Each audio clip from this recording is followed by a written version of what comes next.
He didn't see her.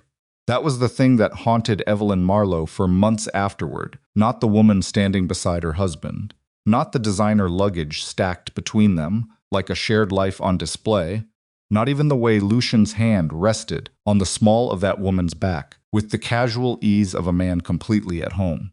What haunted her was that he didn't see her. Lucian Varetti, the man who claimed to be on the other side of the world, handling business in cities.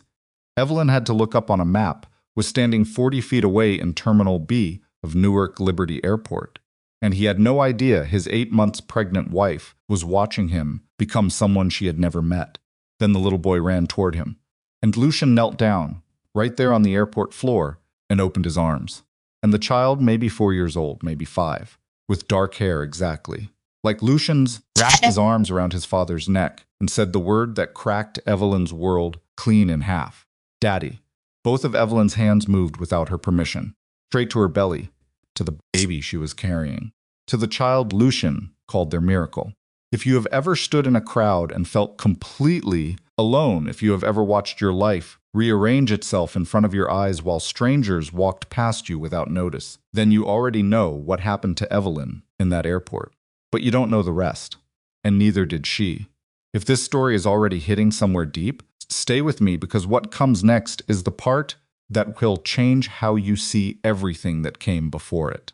Subscribe to this channel so you never miss a story like this one. Hit the like button and drop your city or country in the comments below. I want to see how far this story travels. Now, let's go back to the beginning. The morning Evelyn Marlowe's life changed forever. She had been thinking about grilled cheese. That was the embarrassing truth she would turn over in her mind many times in the months that followed. Not some premonition, not a knot in her stomach, not the cold certainty that something was wrong. She had been standing at the kitchen island in her silk robe at 7:15 in the morning, genuinely debating whether sourdough or whole wheat made a better grilled cheese, when her phone rang and everything accelerated into something. She couldn't slow down. It was her sister, Renata. Mom's in the hospital, St. Catherine's. They think it's her heart. Evelyn didn't ask questions. She didn't have time to. Renata's voice had that particular flatness that people get when they're trying very hard not to cry, and Evelyn recognized it because she'd heard it twice before, once when their father left, once when their first dog died. Both times when Renata had decided that someone else needed to fall apart before she did. "I'll get a flight," Evelyn said. "You don't have to. I'll get a flight." She hung up and stood there for a moment, with one hand on the counter and one hand on her stomach, doing the quick internal calculation that every woman in her third trimester becomes expert at without meaning to. 8 months, 34 weeks. Flying was still allowed. She wasn't showing signs of early labor. The OB had cleared her for short travel 2 weeks ago. She could go. She had to go. What she didn't do, and this too, she would replay later with a particular kind of cruelty toward herself, was call Lucian first. She told herself she'd call from the car. Then she told herself she'd call from the gate. She was moving fast, packing a bag she probably overpacked because her hands were shaking, and she kept smussing herself. And the whole time she was running the arithmetic of her mother's age, her mother's diet, her mother's stubborn refusal to take her blood pressure medication consistently, and there simply wasn't enough room in her head for Lucian. He was supposed to be in Zurich, or maybe Prague by now. He'd mentioned Prague in his last call. Something about a hotel acquisition that kept hitting regulatory complications. She had learned, over 3 years of marriage to Lucian Varetti, that the details of his business trips were both plentiful and essentially meaningless. He told her things. She believed him. That was how the machinery of their marriage worked, and she had never had any particular reason to examine the machinery too closely. That was the thing about Lucian. He was convincing not because he was a gifted liar, although she would later understand that he was, but because he was so completely certain of himself that his certainty became your certainty. He occupied every room he entered in a way that made the room feel like it had been waiting for him. And when he told you something, when he looked at you with those dark, still eyes and said everything is fine, "I just need a little more time over here," you believed him the way you believed in gravity. Not because you tested it, because the alternative was too disorienting to consider. Evelyn had spent 3 years inside that certainty. She was about to walk out of it. The car service took 40 minutes to reach the airport. She spent the first 20 on the phone with the hospital, being transferred twice, finally getting a nurse who told her that her mother was stable, conscious, and already complaining about the food, which Evelyn chose to interpret as a good sign. She spent the next 15 minutes doing the thing she was worst at, which was sitting still. She watched New Jersey blur past the window, the gray autumn light making everything look like a photograph of something sadder than it actually was. And she thought about her mother's kitchen, which always smelled like coffee and something baking. And she thought about how her daughter, their daughter, the one currently pressing her heel into Evelyn's ribs with a persistence that suggested she'd inherited Lucian's stubbornness, would never know her grandmother as a young woman, only as someone older and softer. And that thought arrived with a weight that she wasn't prepared for. She made herself stop. She texted Lucian instead, "Mom in hospital. Flying's to see her. Will call tonight." He didn't respond immediately, which didn't surprise her. He rarely responded immediately. He was usually in a meeting, or on another call, or in a location where his signal was unreliable. She had stopped interpreting his silences years ago. Terminal was crowded in the particular way of midweek airports. Business travelers pulling identical carry-ons, a family with 3 children under 5, negotiating the space between them and everyone else, an older couple moving slowly together, in a way that made them look like one organism. Evelyn moved through all of it on autopilot, her bag on one shoulder, her other hand resting reflexively at her side, rather than on her stomach, because she didn't want strangers giving her that look. The one that was half admiration and half calculation, the one that meant, should you even be here? She should be here. She was fine. She was going to see her mother. She had just cleared security and was heading toward her gate when she stopped. Later, she would not be able to explain exactly what made her look toward baggage claim. Her gate was in the opposite direction. There was no logical reason to turn her head, but she did, and so she saw. Lucian was standing by the baggage carousel in a charcoal suit she recognized. She had picked it out herself 2 Christmases ago, from a shop in Milan that smelled like cedar and money. He was holding his phone to his ear. His posture was the particular kind of relaxed that meant he was in control of whatever conversation he was having, which was always, because Lucian Varetti had never in his life had a conversation he wasn't in control of. Beside him stood a woman. She was beautiful in the effortless, specific way that made Evelyn immediately aware of every choice she'd made that morning, without time to think the hair she'd only half brushed, the maternity dress she'd grabbed because it was on top, the face she'd barely looked at before leaving. The woman had dark hair down past her shoulders and the composed, self-contained expression of someone accustomed to standing in expensive spaces. She was holding a child's backpack, blue, with a small dinosaur patch on the front. Evelyn's brain registered all of this before it registered Lucian. Then she registered Lucian. Something went wrong with her breathing. He was supposed to be in Prague. She watched, perfectly still, as a small boy came barreling through the crowd with the complete physical confidence of a child who has never once considered that the world might not move out of his way. He was dark-haired. He was fast. He was heading straight for Lucian, with his arms already outstretched. And Lucian, her husband, the man who still sometimes forgot to say goodnight before falling asleep, the man who could not make his own coffee without burning it, the man who had cried, actually cried, the first time they heard their baby's heartbeat on the ultrasound. Lucian dropped to one knee on the airport floor, like it was the most natural thing in the world, and caught the boy in both arms, and stood up with him, and the boy curled against him with the boneless, absolute ease of a child who knows exactly where he belongs. Daddy, Evelyn heard it. She was not close enough to hear it, but she heard it. Or maybe she only felt it. Her hands had moved to her belly. She was not aware of deciding to do this. She became aware of it, a few seconds after the fact, standing in the middle of Terminal B, 8 months pregnant, watching her husband hold a child she had never known existed. The beautiful woman stepped close to Lucian and said something. He turned to look at her. He smiled, not the public smile he wore at business dinners, the one that was technically warm, but somehow never quite reached anything. But the other one, the private one, the one Evelyn had always believed was specifically hers. He shifted the boy onto his hip and leaned toward the woman and said something that made her laugh. The woman touched his arm. Evelyn turned around and walked away, not because she was composed, not because she had a plan, not because she had already decided what to do, or what to feel, or how to survive the following 30 seconds, let alone the following 30 years. She walked away because staying was not something she was capable of.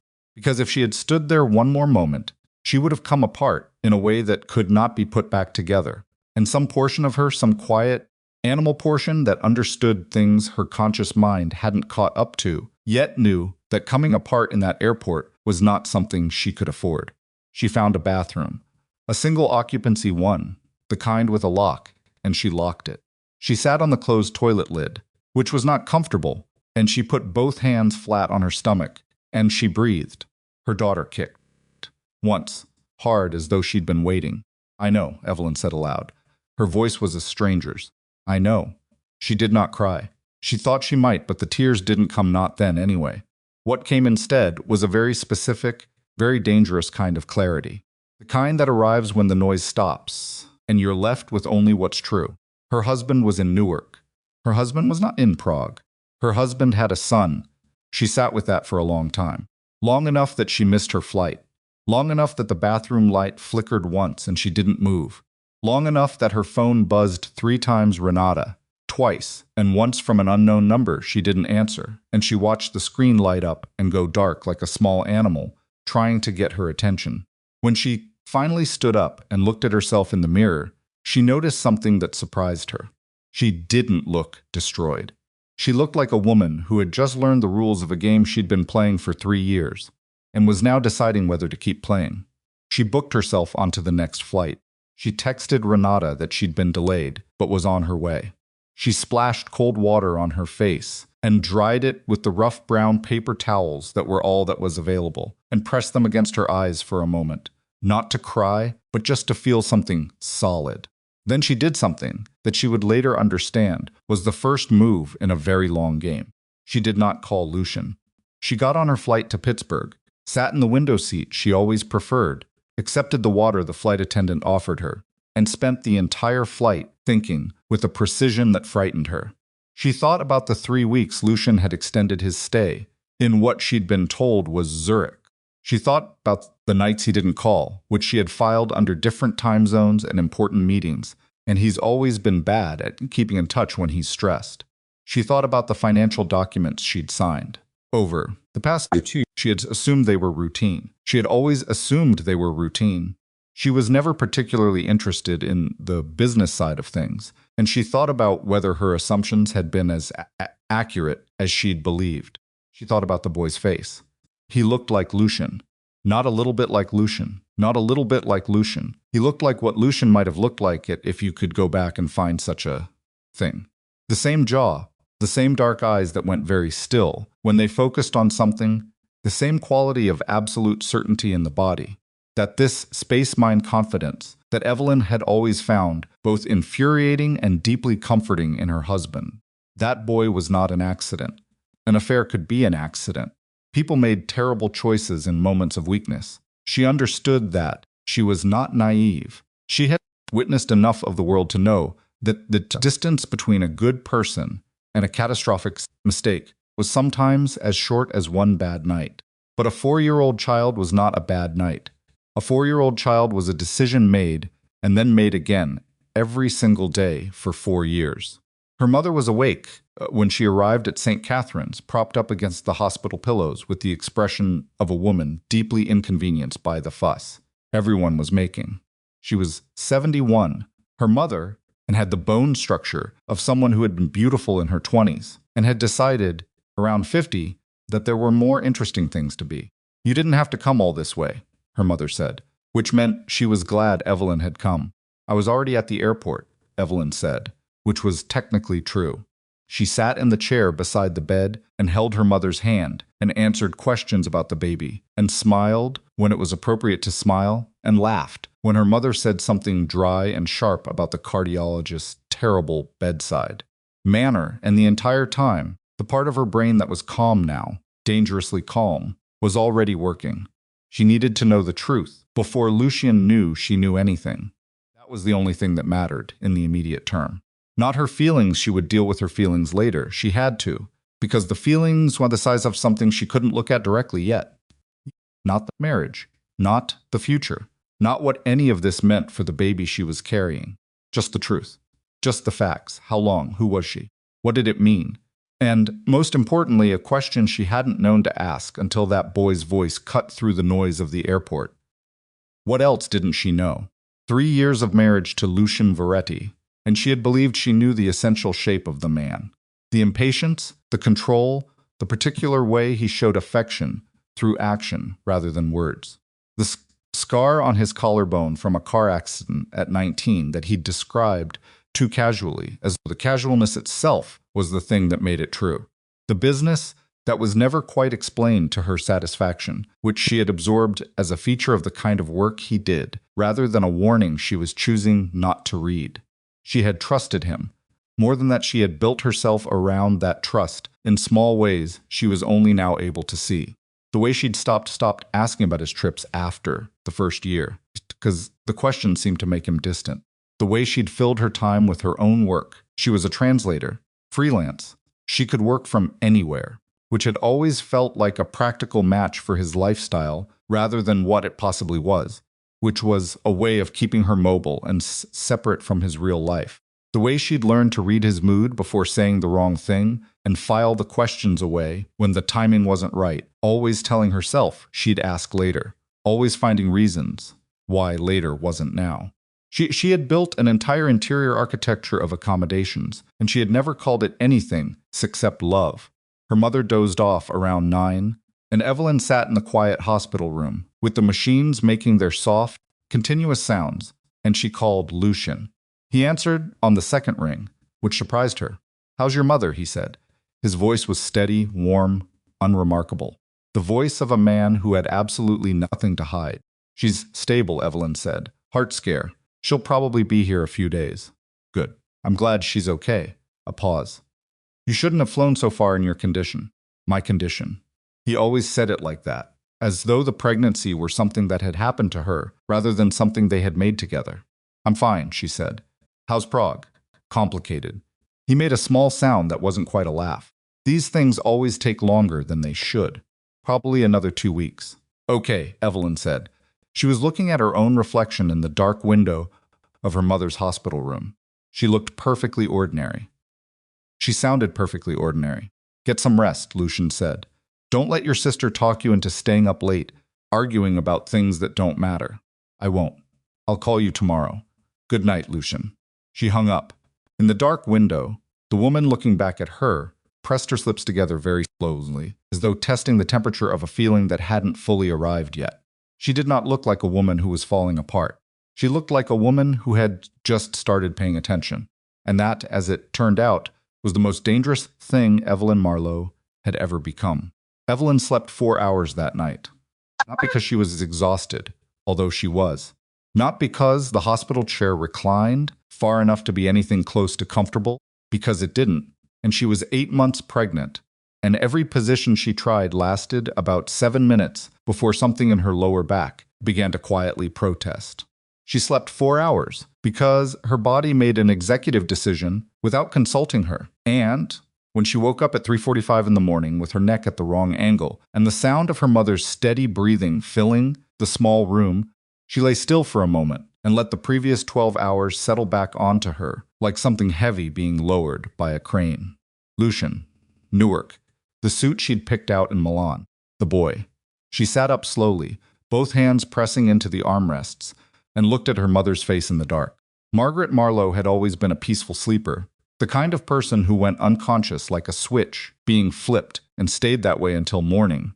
And seeing that familiar stillness, the soft exhale, the way her hands rested loosely at her sides did something to Evelyn's chest that she was not going to examine right now. She pulled out her phone. She had 3 missed calls from Renata, who had gone home to her apartment 6 blocks away around midnight, after making Evelyn promise twice that she would call if anything changed. She had a text from her OB's office reminding her of a Thursday appointment. She had a voicemail from an unknown number she still hadn't listened to. She didn't call Renata back. It was too early. She listened to the voicemail. It was a man's voice, older, carefully neutral, the voice of someone who spent a lot of time being careful on the telephone. He identified himself as a representative from a firm called Harwick and Associates, said he was calling on a matter of some financial delicacy, and left a callback number. He did not say what the matter was. He did not say how he had her number. He said only that the matter was time-sensitive and that he would appreciate a call at her earliest convenience. Evelyn replayed it twice. Then she sat in the dark with her phone in her hand and thought about the word financial. She thought about the documents she had signed over the past 2 years. There had been several property transfers, account authorizations, something to do with a holding company that Lucian had explained in the breezy, slightly impatient way he always explained financial things. The way that communicated this is routine, and you don't need to understand the details simultaneously. She had signed them because he asked her to. She had assumed they were what he said they were. She was starting to understand that her assumptions had been doing a great deal of heavy lifting for a very long time. At 6 in the morning, her mother woke up and immediately asked for coffee, which was not allowed, and spent 20 minutes being irritated about it in the specific, dignified way that was her primary mode of expressing frustration. Evelyn sat beside her and drank the terrible hospital coffee herself and listened to her mother complain about the cardiologist's hair, which was apparently too long for a man of his professional standing, and felt something loosen very slightly in her chest. "You look like you didn't sleep," her mother said, eyeing her over the rims of the reading glasses she'd put on to look at the breakfast menu, even though she couldn't order anything on it. "I slept a little. You look like something's wrong." "Mom, I'm your mother, Evelyn. I'm also a cardiac patient, so you're not allowed to upset me, which means you have to tell me the truth, and I'm not allowed to react properly to it." She set down the menu. "So, what's wrong?" Evelyn looked at her for a long moment. "I'm tired," she said. "That's all." Her mother made a sound that meant she didn't believe this but was choosing to file it away for later. Margaret Marlowe was many things, but she was not a woman who pushed. She preferred to wait. She had always said that the truth had a way of finding its own exit, and the worst thing you could do was block the door. Renata arrived at 8 with actual coffee and a bag of pastries, and the efficient, slightly frantic energy of a woman who had been managing her own anxiety by buying things. She kissed their mother on the forehead, handed Evelyn a coffee that was genuinely good, and then looked to Evelyn with the specific attention of someone who had known her for 34 years. "What happened?" Renata said. "Nothing happened. You have the face." "I don't have a face. You have the face you had when you found out. Marcus Ellison was cheating on you sophomore year." Very calm. "Like you're doing math." Their mother, from the bed. "I always said there was something wrong with that Ellison boy." "Mom," both of them said. Evelyn drank her coffee. "I'm fine. I'm just worried about Mom." Renata looked at her for another 3 seconds, which was about 2 seconds longer than was comfortable, and then let it go, which was the right call, and Evelyn was grateful for it, because if Renata had pushed, if she had said the right thing in the right tone, Evelyn was not entirely sure she would have been able to hold the line. She was not ready to say it out loud yet. Saying it out loud would make it the kind of real she couldn't unmake. She called the Harwick and Associates number from the hospital parking lot at 9:15, standing in the weak October sun, with one hand on the hood of a stranger's car because she needed something solid to touch. The man who answered was not the same voice as the voicemail. This one was younger, crisper, and identified himself as Daniel Harwick, which she assumed meant he was the actual head of the firm and not a representative. "Mrs. Varetti," he said. "Thank you for returning our call." "Miss Marlowe," she said, because she had always kept her name professionally. "What's this about?" A pause. Brief, but she caught it. "We've been retained by a party who has some concerns about certain asset transfers that took place over the past 18 months. Transfers in which your name appears as the primary holder of record." Evelyn's hand tightened on the hood of the stranger's car. "What kind of transfers?" "Properties, primarily. 3 residential properties in New Jersey, 1 commercial property in Connecticut, and 2 brokerage accounts, all registered in your name. All, as far as our client can determine, connected to a larger organization operated by your husband." The sun was still there. She could feel it on her face. She focused on that. "Who is your client?" she said. Another pause. "I'm not at liberty to say, but I can tell you that our client's concern is not with you personally. You appear to have signed documents without full knowledge of what they represented. Our client would like to speak with you confidentially, off the record, to discuss certain information that we believe you would want to have. What kind of information? The kind, Daniel Harwick said carefully. That would explain why your name is on those documents. And what it means for you if things go wrong for your husband's organization. Evelyn stood very still. Give me a number, she said. Call you back. She went back inside. She sat in the chair beside her mother's bed while her mother napped, and Renata scrolled through her phone, and she pulled up every photograph on her phone from the last 3 years and went through them slowly and methodically, looking for things she had seen but not registered. There were a lot of things she had seen but not registered. Lucian at parties, always positioned with his back to a wall. Lucian stepping away to take calls at moments that had seemed random and now seemed deliberate. Lucian's assistant, a man named Rolf, who had worked for him for over a decade and whom Evelyn had always found slightly too watchful, and now understood to be exactly as watchful as the situation required. The way certain of Lucian's associates greeted him, not quite a handshake, not quite a bow, something in between, something that communicated a hierarchy she had always understood existed in business, and now understood existed in something older and more serious than business. She had seen all of it. She had interpreted it as the texture of a powerful man's life. She was beginning to understand, catastrophically incurious about her own marriage. She flew back to New Jersey 3 days later, once her mother had been cleared to go home with her sister. The flight was 2 hours. She spent it in the window seat, not sleeping, not reading, watching the ground below at 30,000 feet with the focused, empty attention of someone who is very busy inside their own head. The mansion felt different when she walked in. It had always been large, too large, honestly, for 2 people, and eventually 3, a fact she had raised once, in the first year, and Lucian had dismissed with the particular certainty he brought to all his dismissals. Space is never a problem. Evelyn, space is something you're grateful for when you don't have it, but it had never felt hostile before. Now the high ceilings and the wide hallways and the security cameras she had stopped noticing did something to the air that she could feel on her skin. Marcus, the head of household security, nodded at her from his post near the front door. He'd been with Lucian for 8 years. He was unfailingly polite, and she had never once had a full conversation with him about anything personal. She went upstairs. She set her bag down. She sat on the edge of the bed she shared with Lucian and pressed the heels of her hands against her eyes. Then she stood up, went to Lucian's study, and started looking. She told herself she didn't know what she was looking for. That wasn't entirely true. She knew she was looking for confirmation of something she already understood, and what she found over the following 2 days carefully, methodically, covering her tracks the way she'd learned from watching a documentary about digital security that she'd put on one insomniac night 3 years ago, and half remembered now was worse than what she had prepared herself for.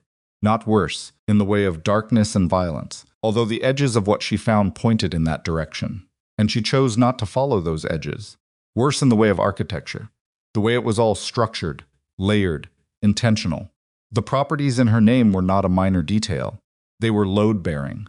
If Lucian's organization came under serious legal pressure, those properties, her properties, technically would be the part of his financials world that survived intact, insulated by her clean name, her clean record, her complete ignorance of what she was holding.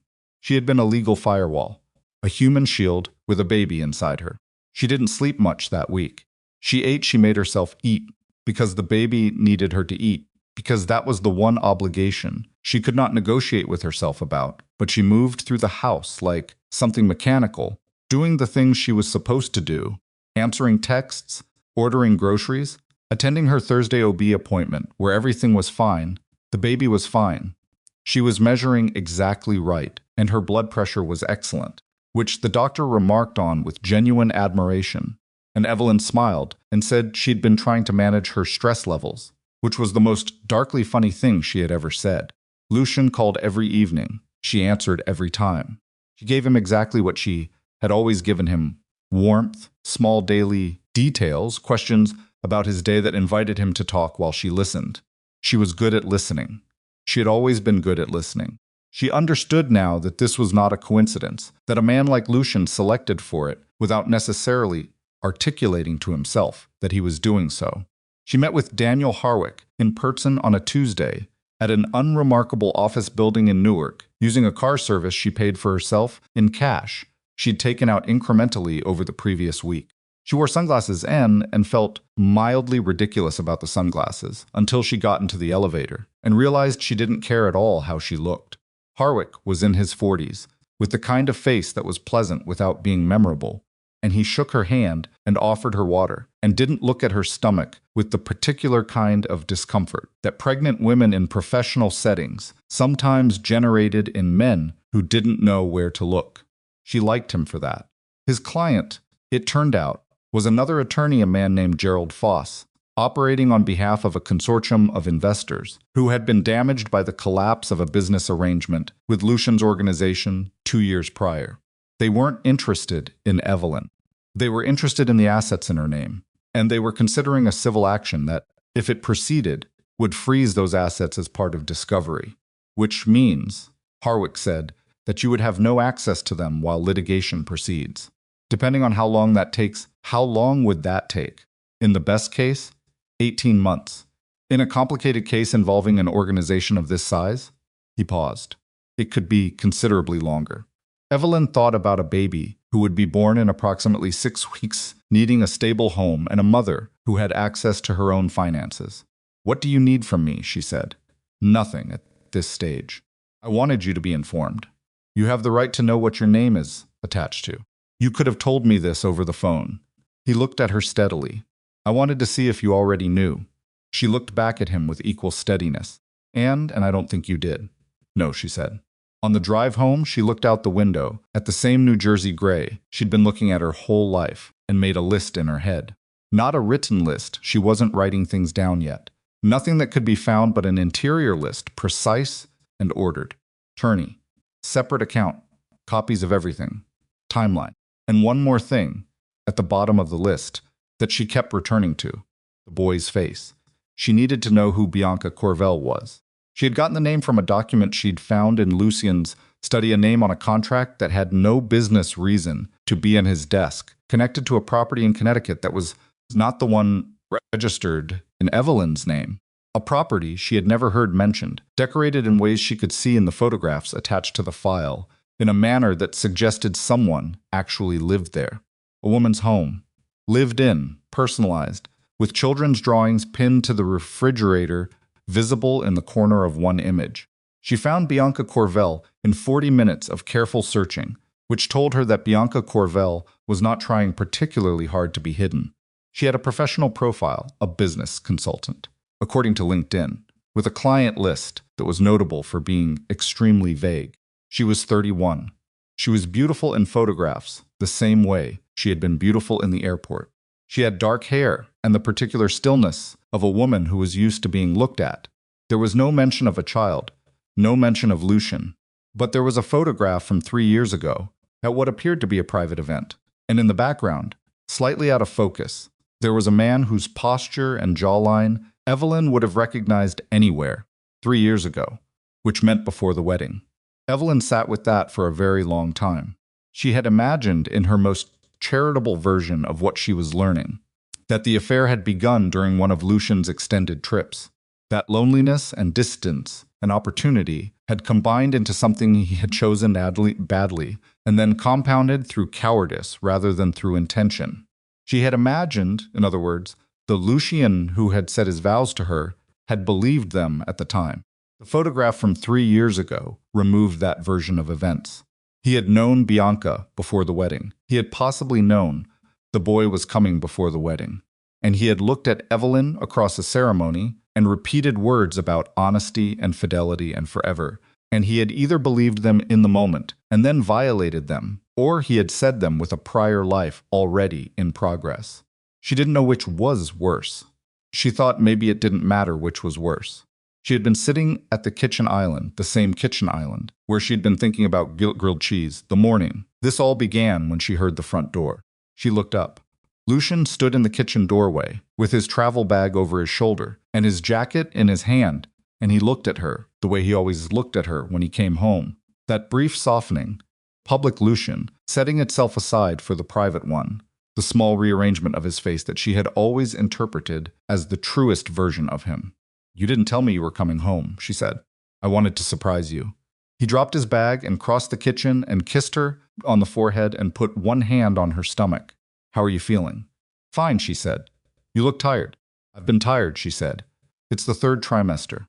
He pulled out the bar stool across from her and sat down and looked at her with the attentiveness he deployed when he wanted someone to know they had his full attention, and she held very still inside, because the person sitting across from her was a man who had another child somewhere in this state and had just driven home from wherever he had actually been and was going to sit here and be her husband.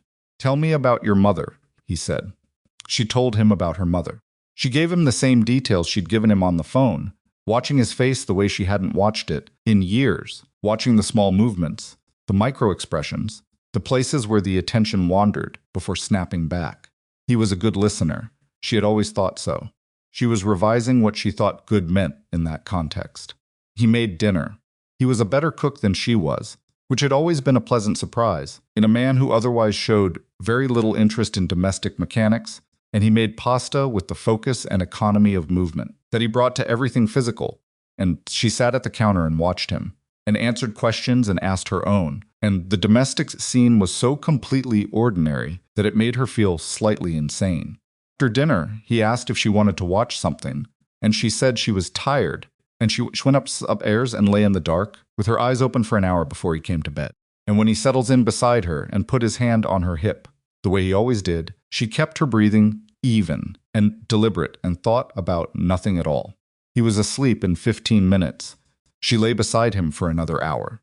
Then she got up quietly, went to the bathroom, and stood at the sink and looked at herself.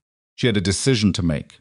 Not whether to leave that part had clarified itself somewheres between the hospital parking lot and Daniel Harwick's unremarkable office, but how, when, and what to collect before she went.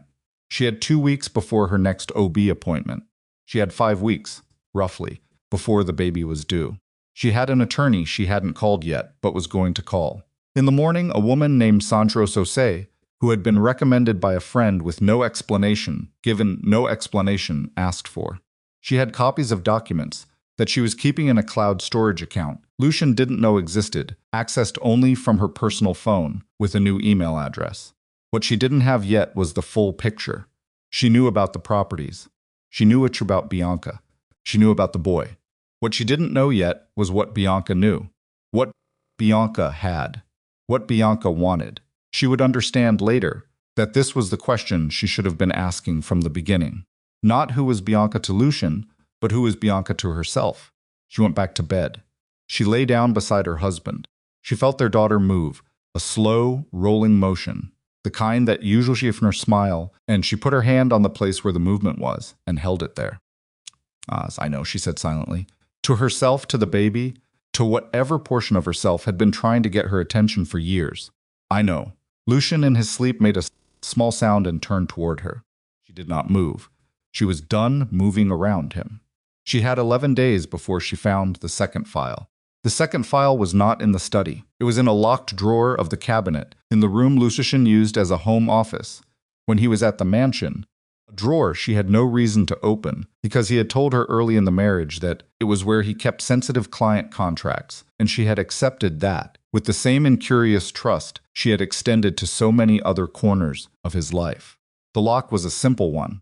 She had learned from the same half-remembered documentary about security what a bump key was, and she had purchased one online 3 days after returning from Pittsburgh, and it had taken her 4 attempts over the course of an evening to open the drawer while Lucian was at a dinner meeting she had watched him leave from the upstairs window.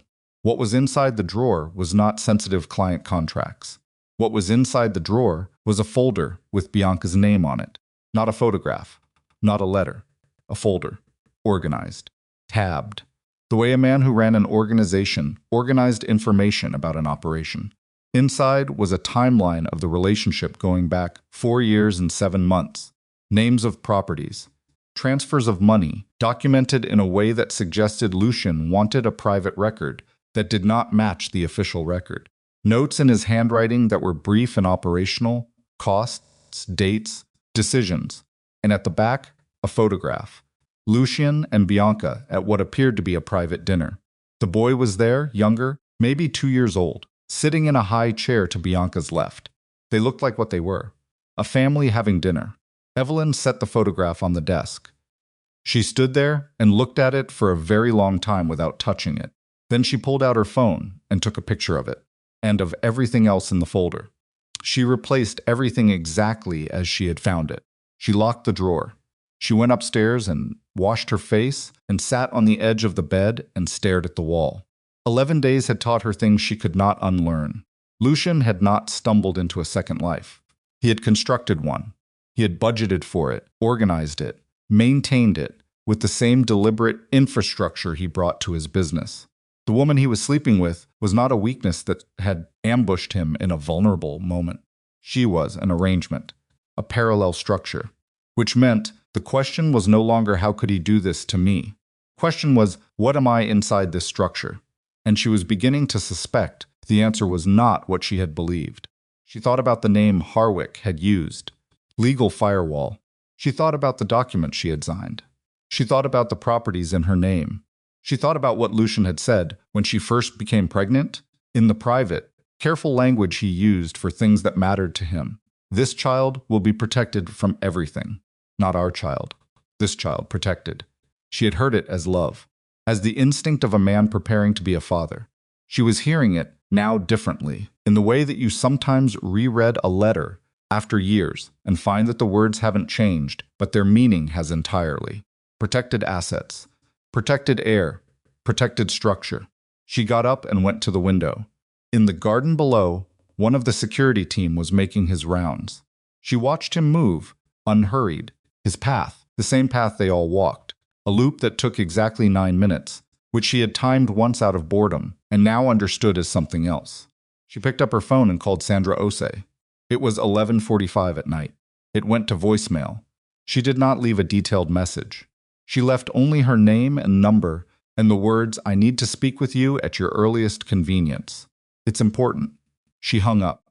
Then she sent Lucian a text, because he was still at his dinner, still operating in the version of the world, where she was waiting at home without knowing anything. "Baby's moving a lot tonight. Good sign, I think." He responded in 4 minutes, "She's going to be strong, like her mother." Evelyn stared at those words for a long time. Then she did the thing she had been building toward for 11 days, without acknowledging that she was building toward it. She opened her photo library. She found the image she had taken at the airport, not the photograph from Lucian's file, but the one she had taken herself, from 40 feet away, on the day she had first understood that her life was a story she had been allowed to read only the edited version of. Lucian kneeling, the boy's arms around his neck. Bianca standing to the side with a look on her face that was not triumphant or ashamed but simply ordinary. The look of a woman who had lived inside this for long enough that it had stopped feeling extraordinary. Evelyn typed 3 words under it and put them in a new text thread with Lucian's number. She did not send it yet. She stood at the window with her thumb over the screen and let herself feel, for 1 full minute, every single thing she had been managing and cataloging and deferring for 11 days. The grief, the fury, the humiliation of having been so completely and deliberately kept in the dark, the specific physical ache of being 8 months pregnant, and understanding that the man who called this child his miracle was a man who had. She pressed send. The text went through at 11:53 at night, and Evelyn stood at the window, watching the security guard complete his 9-minute loop in the garden below, and she waited. The photograph. Lucian kneeling. The boy. Bianca standing to the side like a woman who had earned her place in that frame. Underneath it, 3 words. How many families? Her phone showed the message as delivered. Then 11 seconds later as read. Nothing came back. 1 minute. 2. 5. The garden light shifted as the guard turned at the far corner. Somewhere in the house, a clock she had never liked ticked the way it always did, indifferent to everything. Her phone rang. Not a text. A call. His name on the screen, the contact photo she'd taken 2 summers ago when he hadn't known she was looking, standing at the edge of the water with his jacket over his shoulder and his face turned away from her, always turned slightly away from her. She understood now. always presenting the three-quarter angle rather than the full front. She let it ring 4 times. Then she answered, "Evelyn." His voice was different. Not the dinner party voice, not the late night from overseas voice, not the tender and careful voice he used when he was managing her. This was a voice she had heard only a few times in 3 years, usually in professional situations when something had gone wrong, when someone on the other end of a table had made an error they were about to regret. Controlled, stripped down to the essential thing. "I'm home," he said. "Come downstairs." She hadn't heard the door. She moved to the top of the stairs and looked down. Lucian was standing in the front hallway, still in his overcoat, which meant he had come in, looked at his phone, and stood there without even taking his coat off. He was looking up at her. In the low light of the hallway, his face was very still in the way that faces get when every muscle is being deliberately held in place. She came down the stairs slowly, one hand on the rail, and she was aware with the particular animal awareness that had been running beneath everything for the past 11 days. Like a current she could feel, but not see that she was 8 months pregnant and alone in. A house with a man she was only now understanding. She was also aware that she was not afraid of him. That was important information. She held it carefully. She reached the bottom of the stairs and they looked at each other across the hallway, and neither of them said anything for a moment. That stretched in a way that had nothing to do with time. "Come in here," Lucian said, and turned toward the sitting room. She followed him. He had not turned on the overhead light. The lamps were on, the warm amber ones that made the room look like a photograph of itself, and he stood in the middle of it without sitting down. Without offering her a seat, without doing any of the things he did in a normal conversation to establish the physical geography of who was in charge. He just stood there, with his coat still on, and looked at her. "How long have you known?" he said. "Long enough," she said. Something moved in his face. Not guilt, exactly. More like calculation, the adjustment of internal maps. "The airport." "Yes." He took a breath. Slow, she watched his chest move under the coat. "Why didn't you say anything?" "Because I needed to know what I was actually dealing with." She sat down, not because she was tired, but because she wanted to. Because she had made the choice to be here, and she intended to be fully here. "And I needed to know before you knew I knew." He looked at her for a long moment. Then unexpectedly he sat down too, not across from her. In the chair at a diagonal, slightly closer than directly opposite. The way he sat in negotiations, she had seen him do it at business dinners, positioning himself at the angle that was neither confrontational nor retreating. "Bianca," he said, and then nothing else. As though her name were a complete sentence. "Tell me about her," Evelyn said. "Evelyn, I'm not asking because I don't know. I'm asking because I want to hear you say it." He was quiet. She had seen him quiet like this before, in situations where he was deciding how much truth the room could hold. She waited. She had gotten very good at waiting. "We met before you and I did," he said finally, 4.5 years ago. He stopped. Started again. "It was serious for a period of time. And then it wasn't. And then I met you. And then you married me," she said. "Yes, while she was still in your life." He didn't answer. "Lucian." Her voice stayed level. She was proud of it, distantly. "The boy is 4 years old." The muscle in his jaw moved. "Once, yes. Which means she was pregnant when we got married." "Yes." The room was very quiet. Evelyn had known this. She had known it since the photograph from 3 years ago, had spent 11 days turning it over, looking at every side, and still, hearing it said aloud in his actual voice in this actual room made something happen to her that she hadn't fully anticipated. Not tears, not rage, something more fundamental, the sensation of a floor proving less solid than previously advertised. She breathed through it, in, out.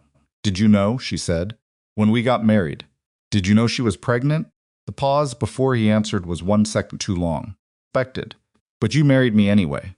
He looked at her directly. That was one thing about Lucian. He never looked away when the conversation got difficult. She had always taken that for honesty. She was revising her definitions of a lot of things. "I made choices," he said. "They were wrong.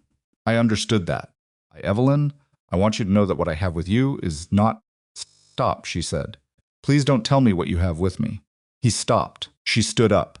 Not in anger, or not only in anger, but because she needed to move, needed to feel the floor under her feet, needed the physical act of standing to make her real in this room. She walked to the window and looked out at the garden. The security guard was on his third loop. "I spoke with an attorney," she said. Silence behind her. 2 weeks ago. Someone contacted me first, actually. About the properties. She turned around. The ones in my name. And there it was. The thing she had been watching for. The thing she would not have recognized a month ago. Because she hadn't known to look for it. A very small adjustment behind his eyes. Not guilt about the properties. Something more operational than that. An assessment. He was thinking about what she knew. Not what she felt. What she knew. "That's a complicated situation," he said. "I'm sure it is. Those properties were registered in your name for legal reasons." "I know why they're in my name," she said. I had a very informative conversation about it.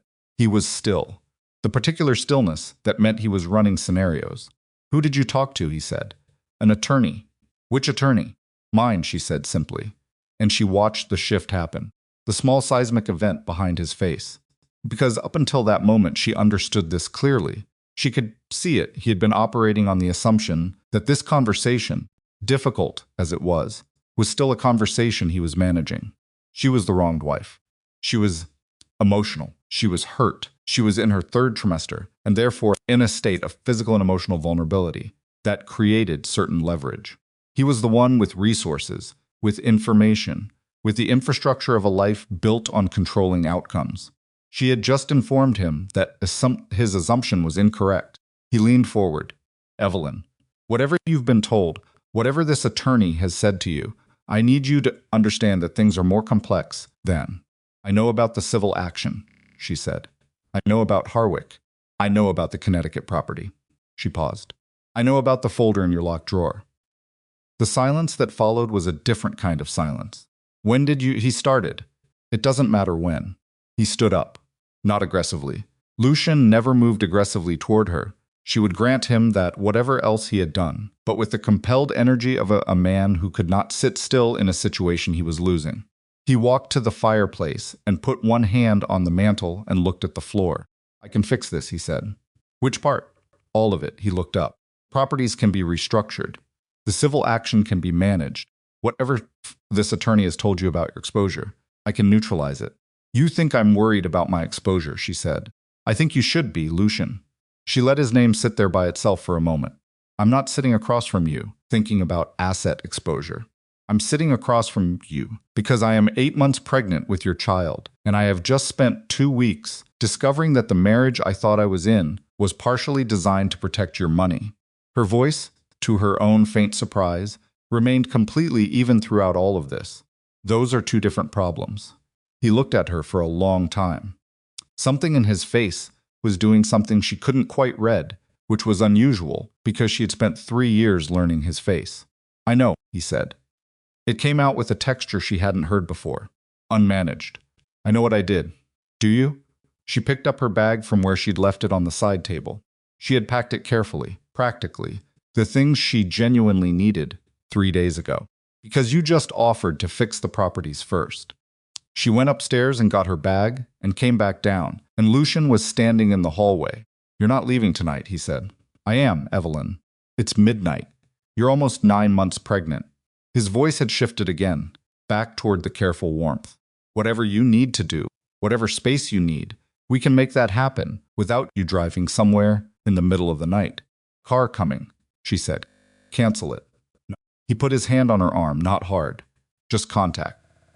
The way he touched her in a conversation when he wanted to bring her back. And it had always worked, which was information about her that she was filing away for later. She looked at his hand on her arm. Then she looked at him. He let go. "This isn't finished," he said. "I know," she said. "That's not why I'm leaving." She left.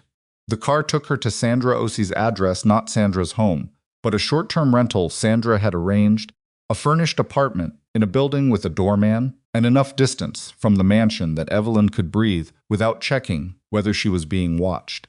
Sandra Ossi had been unfazed by the midnight arrangements. Evelyn was starting to understand that Sandra Ossi was unfazed by most things, which was exactly what she needed in an attorney. She sat in the back of the car with her bag on her lap and watched New Jersey go past in the dark, and she let herself feel two things simultaneously, because she had learned over the past 2 weeks that trying to feel only one thing at a time was its own form of dishonesty. She felt the grief, which was large and complicated, and had rooms inside it she hadn't entered yet. And she felt something else, something she didn't have a clean name for, not relief, exactly, but the sensation of being in motion after a long stillness. She was out. She did not know yet what she was in. Sandra Sosi's apartment was on the 7th floor and smelled like new paint and the particular neutrality of spaces that have never belonged to anyone. Evelyn set her bag down and sat on the edge of the bed and called Renata. It was 12:40 in the morning. Renata answered before the second ring because Renata had been waiting for this call for 2 weeks without knowing she was waiting for it. "I left," Evelyn said, a long breath on the other end. "Okay, I'll explain everything in the morning." "Okay, I'm fine. I know you are," Renata said, and the way she said, it meant she knew that fine was the kind of word that covered a lot of territory, and she was choosing to honor the word without interrogating the territory. "Get some sleep." "I will." She lay down in the neutral-smelling dark and stared at the ceiling and listened to her daughter move. The baby was active at night, had been since the 5th month, and Evelyn had gotten used to the nighttime conversations, the internal ones, the ones where she narrated her day to the small person, who couldn't hear her yet, but who was, she had always believed, paying some form of attention. She narrated this one too, quietly. Everything. The airport. The folder. The conversation in the sitting room. Lucian's hand on her arm, and the decision, small and irreversible, to step away from it. She did not cry. She thought she would, eventually. She thought the grief had a size that was going to require a significant amount of cry. It was done with her, but not yet, not tonight. She slept 6 hours, which was more than she'd slept in 2 weeks. In the morning, Sandra Osi arrived with coffee and a yellow legal pad and the energy of someone who had been thoroughly briefed and had many organized thoughts about what came next. She was 50, with reading glasses she pushed up onto her head when she wasn't using them, and a voice that was both warm and implacable, and she sat across from Evelyn at the apartment's small table and laid out, clinical clarity, exactly where things stood. Properties in Evelyn's name were the immediate concern. The civil action was real, the timeline was real, and her exposure, while not criminal, Sandra was precise about this, and Evelyn heard the care and the precision, was significant enough to require immediate action.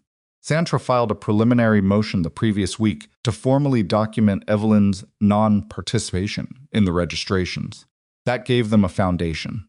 What they needed now was evidence of her ignorance, which Evelyn's photographs of the documents in Lucian's drawer, combined with the absence of her name on any operating correspondence, would substantially support. "And the divorce?" Evelyn said. Sandra looked at her over the legal pad. "That's straightforward, in terms of grounds. In terms of execution, it depends on how he responds. He'll try to negotiate. They always try to negotiate." Sandra wrote something. "Is he the kind of man who negotiates in good faith?" Evelyn thought about the sitting room, about the hand on her arm, about "I can fix this" being the first thing he'd said. "No," she said. "He negotiates in a way that looks like good faith." Noted. She was on her second cup of coffee. Sandra was explaining the timeline for filing when Evelyn's phone rang. Not Lucian's number. An unknown number, different from the one Daniel Harwick had used. She showed it to Sandra, who shrugged with her eyebrows, in a way that meant "your call." She answered it, Mrs. Varetti, a woman's voice. Not warm, not cold. Precise. The kind of voice that had made a decision about this call and was executing it. Evelyn's hand tightened on the phone. "Ms. Marlowe." Brief pause. "I apologize." A beat. "My name is Bianca Corvell." The room didn't change. The light coming through the apartment windows was the same gray morning light. Sandra, who had registered something in Evelyn's face, went very still across the table. "I know who you are," Evelyn said. "I thought you might." By now, another pause. Shorter. "I'd like to meet with you." "Why?" "Because we have more in common than you probably want to believe." Her voice was measured, but there was something underneath it, some frequency of urgency that the precision wasn't quite containing. "And because there are things about your husband's organization that you need to know before you make your next move. Things that affect your daughter." The word "daughter" landed with a precision that felt deliberate. This woman knew she was pregnant. This woman knew the baby was a girl. Evelyn looked at Sandra. Sandra was already writing on the legal pad. Don't commit. Get more first. How did you get this number? Evelyn said. The same way you got information about me, Bianca said. Carefully. That's not an answer. No, she agreed. It isn't. I'll give you better answers in person. I think you'll want them. Evelyn thought about the folder in the locked drawer. The organized, tabbed, operational record of a life Lucian had maintained alongside hers. She thought about the fact that Bianca was in that record as something to be managed, budgeted, contained. What do you want from me? Evelyn asked. Nothing you aren't already going to do. A pause. I want to talk to you before he figures out that we're talking. Because when he does, and the window closes. Sandra slid the legal pad across the table. Public place. Your terms. I come with you. I'll call you back, Evelyn said. Don't call this number again. She hung up. The apartment was quiet for a moment. Well, Sandra said. Yes, Evelyn said. Do you want to meet with her? Evelyn thought about what Bianca had said. Things that affect your daughter. The deliberateness of it. Not a threat. The tone had been wrong for a threat. More like a lever, pressed firmly enough to be felt. I want to know what she knows, Evelyn said. That's different from wanting to meet with her. No, Evelyn said. In this case, it isn't. They arranged it for the following afternoon. Cafe in Hoboken, public, corner table. Sandra one table away with a clear sightline to the door. Evelyn arrived 12 minutes early and ordered tea she didn't want and sat with her hands on the table and waited. Bianca arrived exactly on time. She was different in person than in photographs, which Evelyn supposed was true of everyone, but felt more significant here because the photographs had been her only preparation. She was thinner. She had the particular thinness of someone who had been stressed for a long time and whose body had decided to express it that way. She moved through the cafe without looking at the other tables, directly toward Evelyn, and she slid into the chair across from her and put her bag on the floor and folded her hands on the table. And they looked at each other. Neither of them said anything for a moment. You look like you expected someone different, Bianca said. I didn't know what to expect, Evelyn said. That's honest. She glanced once at Sandra, a brief assessment, and then back to Evelyn. Smart to bring someone. What did you want to tell me? Bianca looked at her with an expression that was difficult to categorize. Not hostile. Not apologetic. Evelyn had been prepared for apologetic and would have found it condescending. Something more complicated. The look of a person who has been carrying something heavy for a long time and is in the process of deciding to put it down. I've been inside Lucian's organization for 6 years, Bianca said. Not only as what you know me as before that. I worked for a consulting firm that did contract analysis for several of his holding companies. That's how we met. Evelyn said nothing. She was listening in the way she'd been listening for 3 years. Only now she understood what she was listening for. What I'm telling you is that I know how the organization works, Bianca said. All of it. Not the parts he shows the lawyers. The rest. She paused. Including the parts he's been using your name to protect. I know about the properties, Evelyn said. Not all of them. Bianca opened her bag and slid a folder across the table. Plain manila. Thick. There are 2 more that aren't in anything Harwick's people found. They're in a subsidiary that runs through a company registered in Delaware. The company name is Halcyon Meridian. The beneficial owner, on paper, is your daughter. Evelyn's hands didn't move. She kept them flat on the table, which required something. She isn't born yet, she said. He filed the paperwork 3 months ago, Bianca said.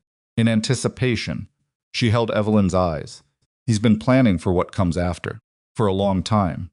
And the way he structured it, if anything goes wrong, criminal investigation, civil action, rival organization moves against him. Your daughter carries liability she can't discharge until she's an adult. The cafe was full of ordinary afternoon sounds. Someone laughing at a table near the window. A machine steaming milk. The faint music from the speakers that Evelyn had stopped hearing the moment she sat down. Why are you telling me this? Evelyn said. Because my son is in a similar structure. Bianca's voice stayed even.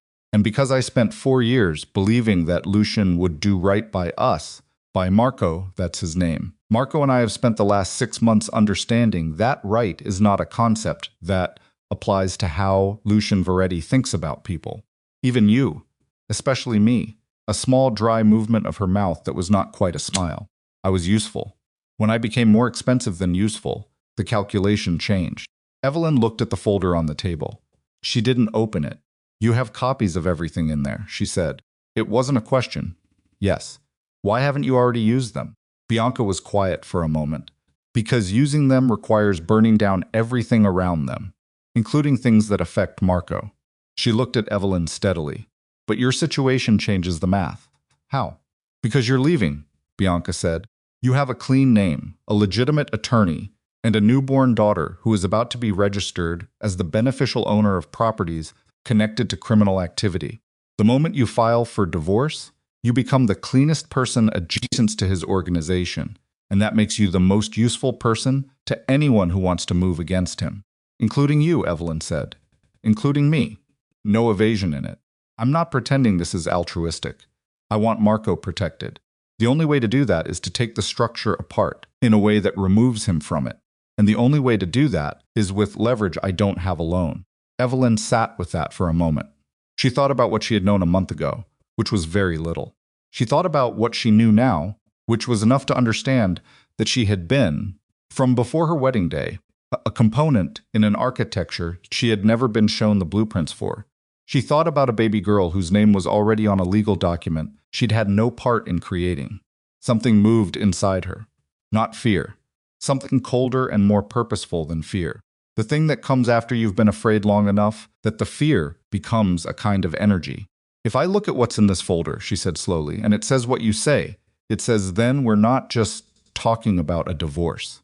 No, Bianca agreed. We're not. We're talking about dismantle something. Yes. And you're prepared for what that means for you. Bianca held her gaze. I've been preparing for it for 6 months. Evelyn reached out and put her hand on the folder. She didn't open it yet. She just rested her hand on it and felt the weight of it, which was considerable. I need 48 hours, she said. You have 24, Bianca said. He's going to figure out you've spoken to me. Probably already suspicious. He'll have someone watching my movements. He'll have someone watching mine too. Different kind of watching. For the first time, something shifted in Bianca's voice. Something with an edge to it. He doesn't think I have anything worth taking. He thinks I'm contained. A pause. That was his mistake. Evelyn thought about the folder in the locked drawer. The organized operational document of a woman being managed. She thought about Bianca sitting across from her now, prepared, precise, with a plain manila folder that contained enough to bring down what Lucian had spent decades building. Lucian had made the same mistake with both of them. He had looked at the women in his life and seen components. He had not considered what components might do when they compared notes. Evelyn picked up the folder. She opened it. The first page was a corporate filing for Halcyon Meridian LLC, dated 11 weeks ago. In the field labeled Beneficial Owner, the name was written in clean legal type, Varetti, minor child, in trust. Her daughter's name was blank because her daughter did not have a name yet, but the structure was already there, waiting for her. Evelyn closed the folder. She looked at Bianca across the table.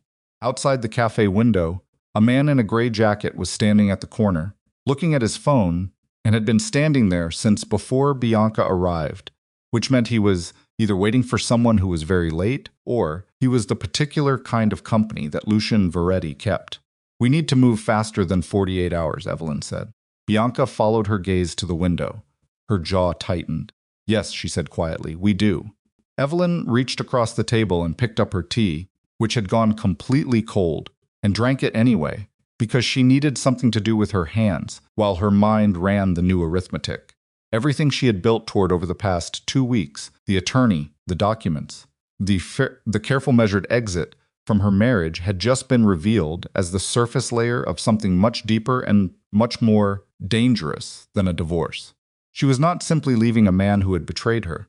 She was standing at the edge of an organization that had been using her, had been planning to use her daughter, and that would, when it understood what she now knew, have very specific reasons to make sure she didn't get to use any of it. The man in the gray jacket put his phone in his pocket. He looked up. His gaze moved across the cafe window with the practiced incuriosity of someone trained to look like he wasn't looking, and for one fraction of a second, his eyes passed over the table where Evelyn and Bianca sat, and then moved on. Evelyn set down her cup. "Tell me everything," she said to Bianca, "starting with what he doesn't know you have." And Bianca leaned forward and began to speak, and outside the window, the man in the gray jacket raised his phone again. And somewhere across the city, Lucian Varetti was sitting in a room that Evelyn had never been shown, beginning to understand that the two women he had kept most carefully apart had just found each other in a cafe in Hoboken on a gray Tuesday afternoon, and that the version of the future he had constructed so deliberately and so completely was no longer the only version in play. The man in the gray jacket was still at the corner when they left. Evelyn saw him in her peripheral vision as she and Bianca walked out of the cafe separately. Bianca first, 2 minutes ahead, turning left toward the parking garage on 4th Street. Then Evelyn, with Sandra at her elbow, turning right toward the car Sandra had arranged. They had agreed on this in the last 10 minutes of the meeting, speaking quietly and quickly with the folder between them on the table, the way people speak when they understand that the clock they're working against has just gotten significantly shorter. Sandra's hand was at Evelyn's elbow, but not gripping it. Guidance, not support. Sandra understood the difference. "He's following her," Sandra said, quietly, without looking toward the gray jacket. "I know, which means they may not have made you yet. Or they made me, and they're prioritizing her because they think she has more." Sandra said nothing for half a block. Then, "Does she?" Evelyn thought about the folder now in her bag. The Halcyon Meridian filing, the subsidiary structure, the 8 additional documents. Bianca had walked her through in 40 minutes of focused, precise explanation, her voice staying level with the controlled urgency of someone who had rehearsed this conversation, who had been deciding for weeks whether to have it, and had arrived fully prepared. "Not anymore," Evelyn said. The car was a black sedan, nondescript, a different service from the one she'd used before, because Sandra rotated them. They got in, and the driver pulled into traffic, and Sandra immediately lowered the divider 2 inches, confirmed the privacy screen was up, and turned to Evelyn. "How bad is the Halcyon structure?" she said. Evelyn opened the folder on her lap. She had already read through it, twice in the cafe, fast and thorough. The way she read documents she translated not for pleasure, but for the precise architecture of what was being said. Bad enough that if a criminal investigation opens into the parent organization, my daughter's name is on 2 properties valued at combined $11 million, with no protective insulation. He filed that before she was born, before she was named. Evelyn looked at the filing, the blank where the name should be. He left a space. Sandra was quiet for a moment. She pushed her glasses up into her hair. He was planning well ahead. He's been planning well ahead since before our wedding. Evelyn closed the folder. Outside, New Jersey was doing its usual thing, indifferent and gray. Question now is whether Cassian Dorn is planning well ahead too. Bianca had given her that name in the last 10 minutes. Cassian Dorn, Lucian's lieutenant, a word that underholds what Bianca described, which was a man who had spent 3 years building the internal infrastructure to replace Lucian if the opportunity presented itself, who had been quietly acquiring the loyalty of middle-tier operators in the organization, and who had, according to Bianca, been making very careful contact with the same investors who had retained Daniel Harwick, not to litigate against Lucian, to accelerate his fall. "Dorn approached me 2 months ago," Bianca had said in the cafe, her voice flat with the particular flatness of someone describing something they're still angry about. "He wanted the financial records. Said he'd protect Marco and me if I delivered them." And Evelyn had said, "And I don't trust men who promise protection when what they want is a weapon." She had looked at Evelyn steadily. "So I said I'd think about it. And I started thinking about what my actual options were, which led you to me, which led me to the realization that the only person in this situation with both a clean legal position and a reason to dismantle the structure completely was you." Evelyn had sat with that. "You want me to be your option. I want us to be each other's," Bianca said, "which is different." In the car, Sandra was on her phone, speaking quietly to someone at her firm, her voice the deliberate neutral of a person managing urgency without expressing it. Evelyn looked out the window and thought about Cassian Dorn. She had met him once. A dinner at the mansion, 14 months ago, one of the professional gatherings she attended as Lucian's wife, circulating through conversations that were always slightly curated for her presence. Dorn had been at that dinner, tall, 40s, with a quality of attentiveness that she had registered at the time as professional and now understood to be something else. He had talked to her for 11 minutes about the renovation of a hotel property in Midtown, and he had been charming. And he had asked about her translation work with what seemed like genuine interest. And the whole time, he had been assessing what she knew and didn't know. Everyone in Lucian's world, she understood now, had been assessing what she knew and didn't know. The difference was that she was done being the person who didn't know. Sandra ended her call. We need to move on the halcyon filing tonight. If we can get an emergency motion in front of a judge by morning, documenting that the beneficial owner designation was made without the knowledge or consent of the named guardians. I'm not the named guardian, Evelyn said. She doesn't have a name, which is exactly the legal vulnerability we argue, Sandra said. A designation made for an unborn child without the consent of the mother as part of a structure the mother had no knowledge of. That's not estate planning. That's instrumentalization of a minor. She paused. Judges don't like it. How fast can you file? If you give me the folder right now and I spend the next 4 hours in my office? Morning. Early. Evelyn handed her the folder. Sandra's phone buzzed. She looked at it, and her expression shifted slightly, a controlled tightening around the eyes that Evelyn had learned to read over the past weeks, as Sandra's version of alarm. What? Evelyn said. Your husband's attorney just filed a motion. Sandra turned the phone so Evelyn could see the notification. Emergency protective order, asserting that you've been in contact with a known associate of a rival criminal organization and that your actions constitute a threat to, she read more carefully, to the physical and financial safety of your unborn child. Car was moving through the Lincoln Tunnel now, the orange light strobing through the windows in a way that made everything look like a film about somewhere underground. He filed that in the last 40 minutes, Evelyn said. Yes. Which means he knew about the meeting almost in real time. The man in the gray jacket, Sandra said. Or someone inside the building. Evelyn thought about it. The cafe had a staff of 4 visible. Anyone could have called it in. Regardless of what does the motion mean for tonight? Sandra was already dialing.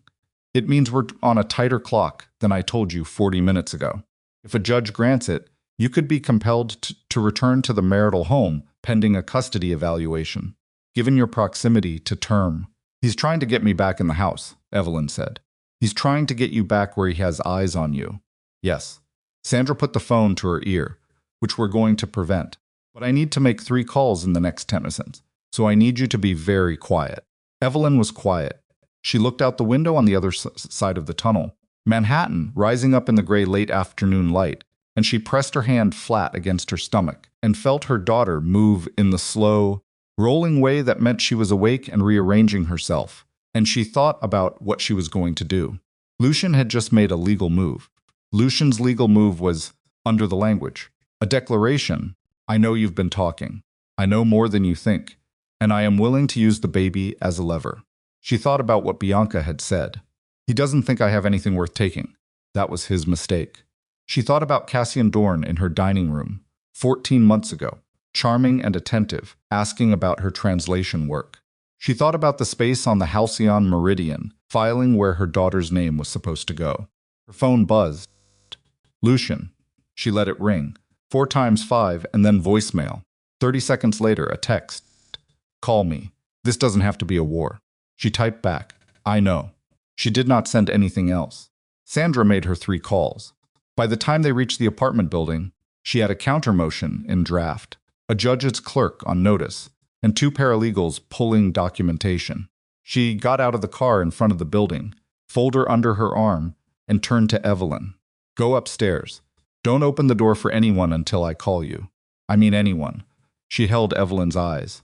If Lucian shows up in person, you call me before you say a single word to him. Do you understand? Yes. I'll call you in 2 hours. Sandra left. Evelyn went upstairs. She sat at the apartment's small table and did not turn on a lamp because the ambient light from outside was enough, and somehow the dark felt more honest. She ate crackers from a box she'd brought and drank water, and listened to the building's sounds, the elevator, a neighbor's television, traffic below, and she let herself run the full situation. Lucian had filed a motion in 40 minutes. That meant he'd had the motion ready, or close to ready, which meant he had anticipated that she might make contact with Bianca, which meant he had known for longer than she'd realized that the two women in his life were a potential axis of something he didn't control. He had been watching for it. He had just been slower to act than she'd been. Her phone rang at 7:45. Not Sandra. Not Lucian. Bianca. He picked up. Marco, Bianca said. Her voice was different now. The measured precision was gone. Underneath it was something raw and barely contained. Two of his people showed up at the school. They said they were picking him up by my authorization. Evelyn was on her feet. Did they have authorization? They had a document that looked like one. The school called me 4 minutes after they left. A breath, short and controlled in the way of someone fighting for control. He took my son.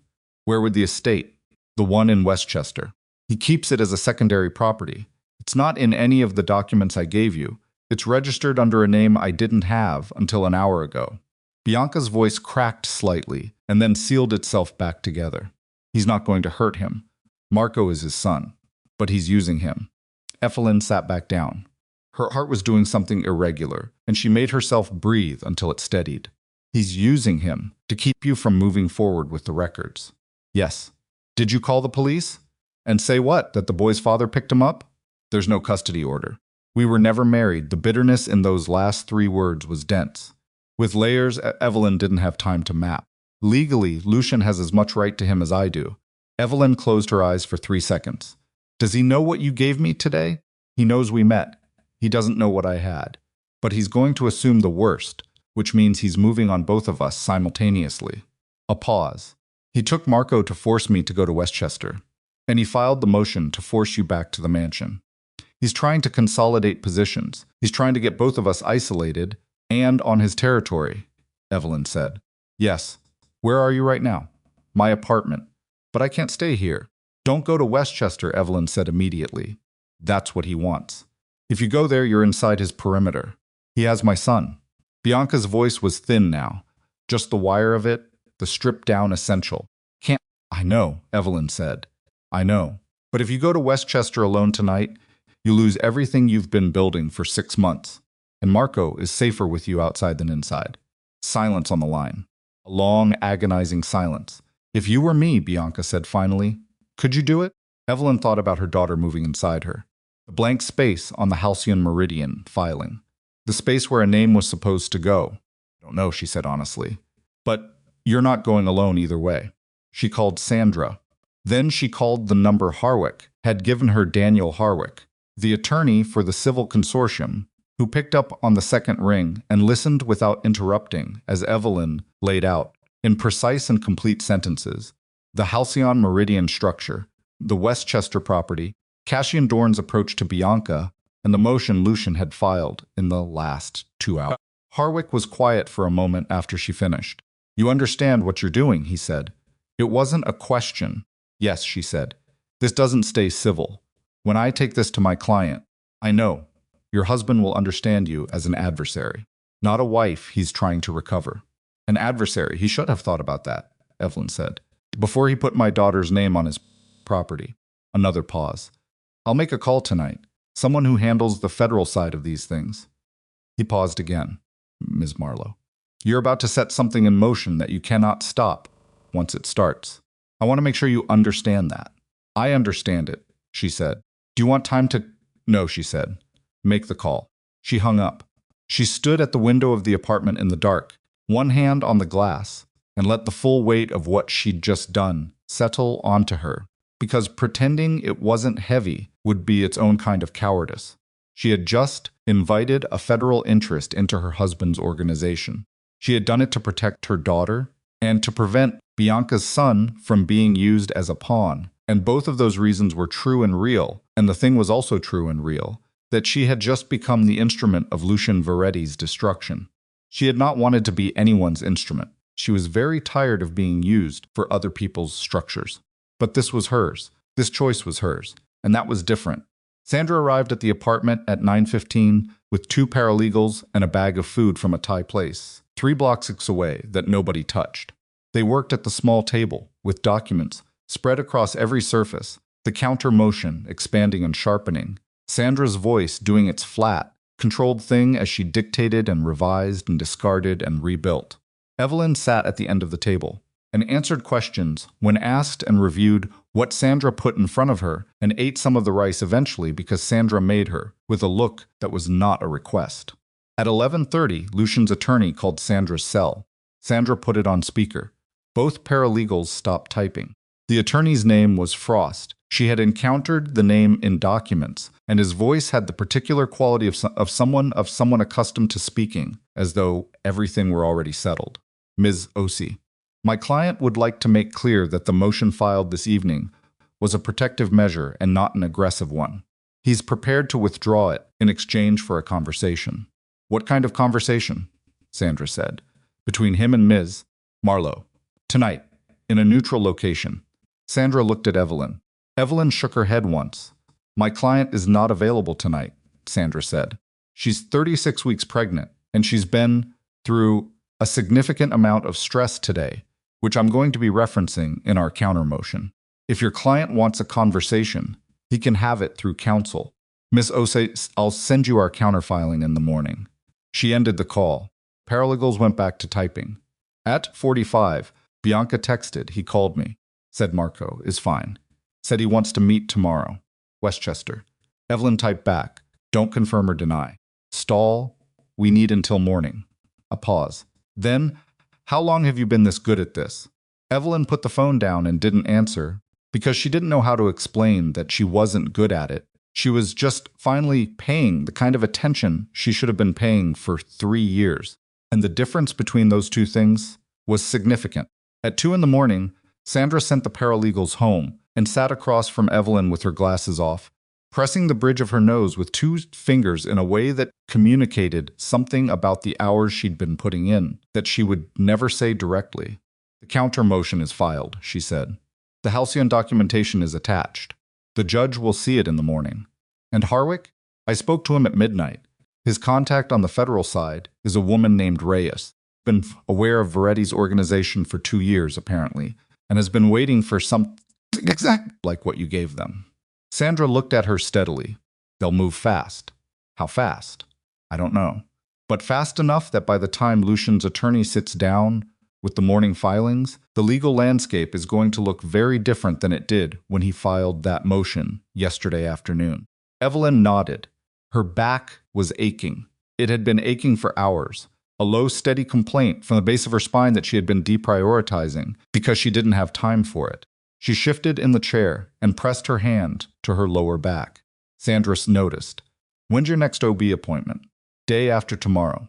I'd move it to tomorrow. I'm fine. Move it to tomorrow. Not a suggestion. You've been under extreme stress for 2 weeks. You're in your 3rd trimester. Move the appointment. Evelyn moved the appointment. After Sandra left, she lay down on the bed in her clothes and stared at the ceiling and thought about Lucian sitting in whatever room he was in right now, understanding that the motion he'd filed had not produced the result he'd wanted. She thought about what he was deciding. She thought about Cassian Dorn, and where Dorn was in all of this, and whether Lucian knew yet that Dorn had approached Bianca, and whether that knowledge, if he had it, would accelerate or change what he was doing. She fell asleep thinking about it and woke up at 5:47 because her daughter had decided to change positions dramatically, and the pressure was significant, and for a moment she lay in the gray pre-dawn, just feeling it, the living weight and movement of another person inside her who had no idea what had been happening in the world outside. Good morning, she said to the ceiling, to the baby, to the apartment. Nobody answered. She got up and made coffee from the supplies Sandra had left and stood at the window in the early light and drank it and watched the city below begin its routine. The delivery trucks and the early walkers and the dogs being walked by people who would rather still be asleep. Her phone showed 7 missed calls, 3 from Lucian between midnight and 2, 2 from a number she didn't recognize, 1 from Renata at 6:15 this morning, 1 from Bianca at 4:52 a.m., with a text attached, he's coming to the apartment. Don't have a choice. Tell me the file is safe. Evelyn's hand tightened on the mug. She texted back immediately, the file is safe. Sandra has it. Don't say anything you don't have to say. Bianca, Marco is okay. Lucian let him call me at midnight. Evelyn, good. Hold on. Called Sandra. Sandra answered in 2 rings, which meant Sandra had not been sleeping either. Bianca's in contact with Lucian, Evelyn said. I know. She called me at 5. Sandra's voice was alert, in the particular way of someone running on less sleep than was healthy and managing it through will. He went to her apartment this morning. He knows she talked to you. He doesn't know the full scope of what she gave you yet, I think, because she said he spent most of the conversation trying to find out what was in the folder. He dulled, rather than telling her what he already knew, which means he's still operating partially blind. For now, a pause, Evelyn. Harwick called me 20 minutes ago. Reyes moved faster than expected. There's a federal inquiry opening this morning. Lucian's attorneys are going to know within hours. Evelyn set down her mug. How many hours? 2, maybe 3. Sandra's voice went careful and direct. When he finds out, his behavior is going to change significantly. He's been operating in a legal framework up until now. The motion, the protective order, it's aggressive, but it's controlled.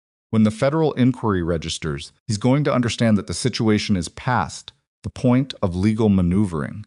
And then what? And then I genuinely don't know, Sandra said. Because I'm an attorney and not an expert in how men like Lucian Varetti behave when they feel the ground going out from under them. Evelyn thought about Lucian in the sitting room 3 weeks ago. The hand on her arm. This isn't finished. She thought about the way he'd looked when she told him she'd spoken to an attorney not all guilty, not afraid, calculating. The rapid internal adjustment of a man reconfiguring his approach to an obstacle. She thought about what happened when the obstacle couldn't be reconfigured around. I need to know where Bianca is, Evelyn said. She's at her apartment. She shouldn't be at her apartment. She knows that. Sandra paused. Evelyn heard a sound in the background.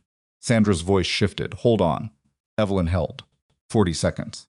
50. That was Harwick, Sandra said when she came back. Her voice was different. The careful control was still there. But underneath it, something had changed. Something had happened. He just received a communication from Lucian's lead attorney. Lucian is requesting a meeting today, with both you and Bianca present. Evelyn was very still. Both of us, together. His attorney is framing it as a final attempt at private resolution before the situation escalates beyond anyone's control. Sandra paused. He's using the word resolution about 4 times in the email. He knows about the federal inquiry. He must. Another pause. He's requesting neutral ground. A law office. His attorneys, your attorney Bianca, present with representation if she wants it. He says he wants to make an offer. Evelyn stood at the window. The delivery trucks were still moving below, and the morning was getting lighter. And somewhere in Westchester, a little boy named Marco had called his mother at midnight. And somewhere across the city, Lucian Varetti, sitting with the understanding that the 2 women he had kept most carefully separated, had combined what they knew and handed it to people who were now moving against him with the kind of authority he could not buy or litigate or charm his way around. She thought about what kind of offer a man made when he had been outmaneuvered. She thought about whether the offer would be real. She thought about her daughter, the blank space on the filing, the space where a name was supposed to go, and how many more spaces like that might exist in structures she still hadn't found. When, she said, this afternoon. 2 o'clock. Tell him we'll be there, Evelyn said. Evelyn, not because I trust him, she said, because I want to see his face when he understands it's already done. Sandra was quiet for a moment. This could be a consolidation move. Get both of you in one room, with both our attorneys present, in a law office with a federal inquiry already open. Evelyn turned from the window. He has nothing to threaten us with that isn't already in motion. And if he tries, we have witnesses. And if he doesn't try, if the offer is real, she thought about the sitting room. I can fix this. The first thing he'd said. Then I want to hear what fixing it looks like to him, she said, from his own mouth, with Bianca in the room. She ended the call and stood in the middle of the apartment's small living room, the morning light coming through the windows at a low angle, hitting the wall at a place that made a rectangle of pale gold on the paint. She was going to see Lucian today. She was going to sit across from him with Bianca beside her and Sandra at her back, and the knowledge of everything they'd done in the last 18 hours between them, like a hand they'd already played. And she was going to watch him understand what kind of game he had been in without knowing it. She thought she should feel something dramatic about that, fear or triumph or the particular nausea of anticipation. What she felt was tired. Bone tired in the way that had nothing to do with sleep and everything to do with the weight of the last 2 weeks, the last 3 years, the entire architecture of careful assumptions she had lived inside and was now completely outside of. Standing in a furnished apartment that wasn't hers, eating crackers and drinking coffee, and preparing to walk into a room with the man she had married. She went to take a shower. The hot water helped with her back, which was still aching, a low, persistent complaint she filed away again. She stood under it for 12 minutes, which was longer than she allowed herself normally, and let it run over the back of her neck and down her shoulders. Her daughter kicked twice. Hard, deliberate. "I know," she said. She got out and got dressed and sat on the edge of the bed and called Bianca. Bianca answered immediately. "You heard?" "Yes." "Are you going?" Pause. The sound of movement, something being set down. "I don't know if I can sit across from him." "You don't have to look at him," Evelyn said. "Look at me." Another pause, longer. "Does Sandra think it's safe?" "Sandra thinks it's controlled," Evelyn said. "Which isn't the same thing. But it's enough. What do you think he's going to offer?" Evelyn thought about Lucian kneeling in the airport, lifting the boy who called him daddy, and the smile, the private smile, the one she had believed was hers that crossed his face as he stood. She thought about the space on the filing where her daughter's name was supposed to go. She thought about 3 years of carefully managed truth and what it had cost her to live inside it. "I think he's going to offer us what he thinks we want," she said. "And I think he's still going to be wrong about what that is." At 1:15, Sandra's car pulled up in front of the building. Evelyn picked up her bag, checked that her phone was charged, and took one last look at the apartment that had been her life for the past weeks, the small table, the neutral walls, the window with the gray city light coming through. She walked out. The law office was on the 32nd floor of a building in Midtown, with floor-to-ceiling windows that looked out over the city in every direction. Conference room they were shown to had a long table and 8 chairs and a pitcher of water and the kind of silence that expensive rooms generate by absorbing sound before it can accumulate. Evelyn and Sandra arrived first. Then Bianca, 2 minutes later, with a young attorney she'd clearly assembled in the last 12 hours. A woman who moved with the quick competence of someone given an impossible timeline and meeting it. Bianca looked at Evelyn across the conference room, and something passed between them, not warmth, exactly, not friendship, but the specific recognition of 2 people who have been through the same war from different sides and have ended up somehow in the same trench. They sat on the same side of the table. They waited. At 2:03 the door opened. Lucian walked in. He was in a dark suit, not the Milan one, a different one, and he looked like he hadn't slept, which was information, because Lucian always looked like he'd slept. The shadows under his eyes were real, and the set of his jaw was the one she'd seen only a handful of times. When something had gone genuinely wrong, when the control he maintained with such consistent effort had been genuinely exceeded by events. Behind him came 2 attorneys. Then, to Evelyn's left, in the chair beside his lead attorney, the third person in the room who had not been announced, Cassian Dorn. Evelyn felt Sandra's hand touch her arm under the table, a brief contact that meant, "I see it too."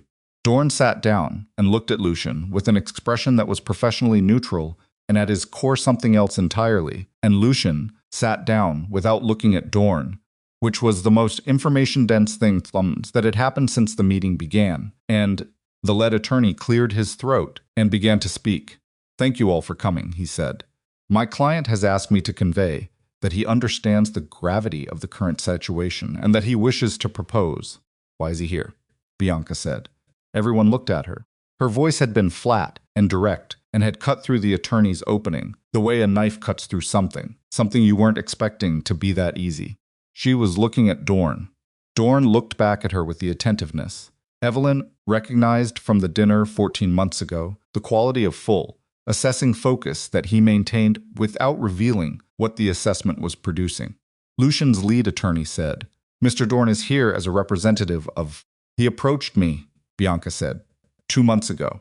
"He wanted the financial records in exchange for protection." She still hadn't looked away from Dorn. I said no. "So why is he sitting at this table?"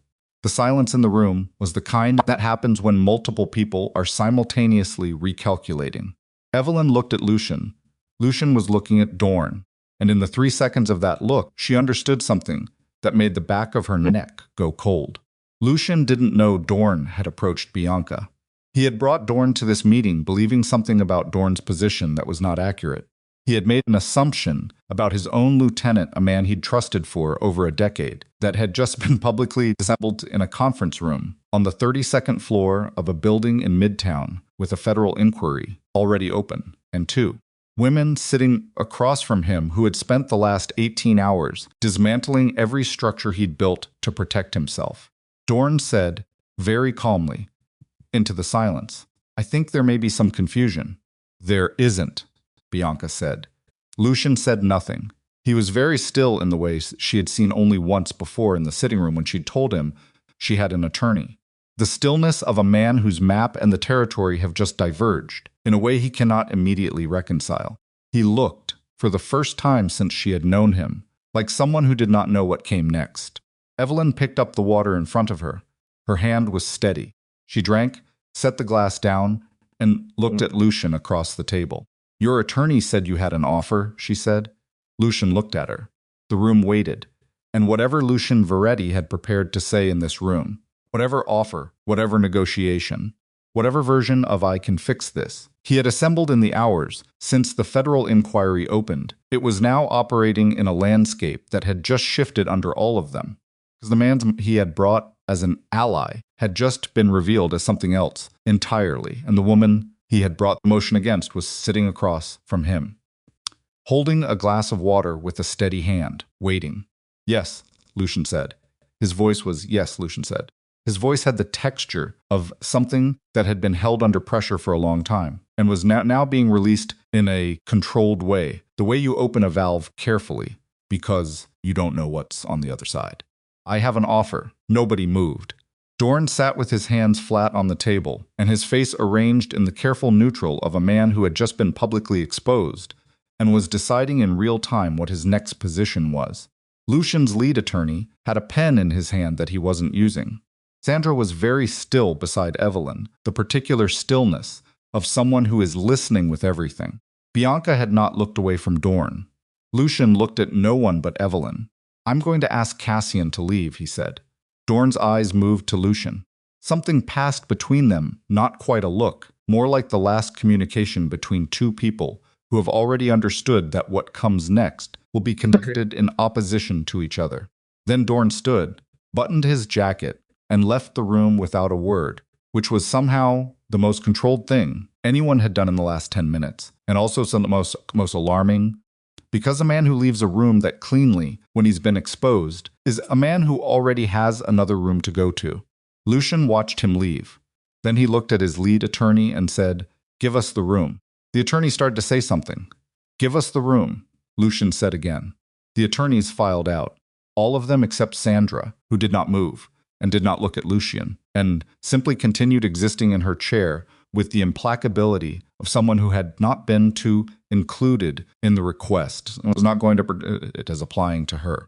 Lucian looked at Sandra. Sandra looked back. He let it go. The door closed.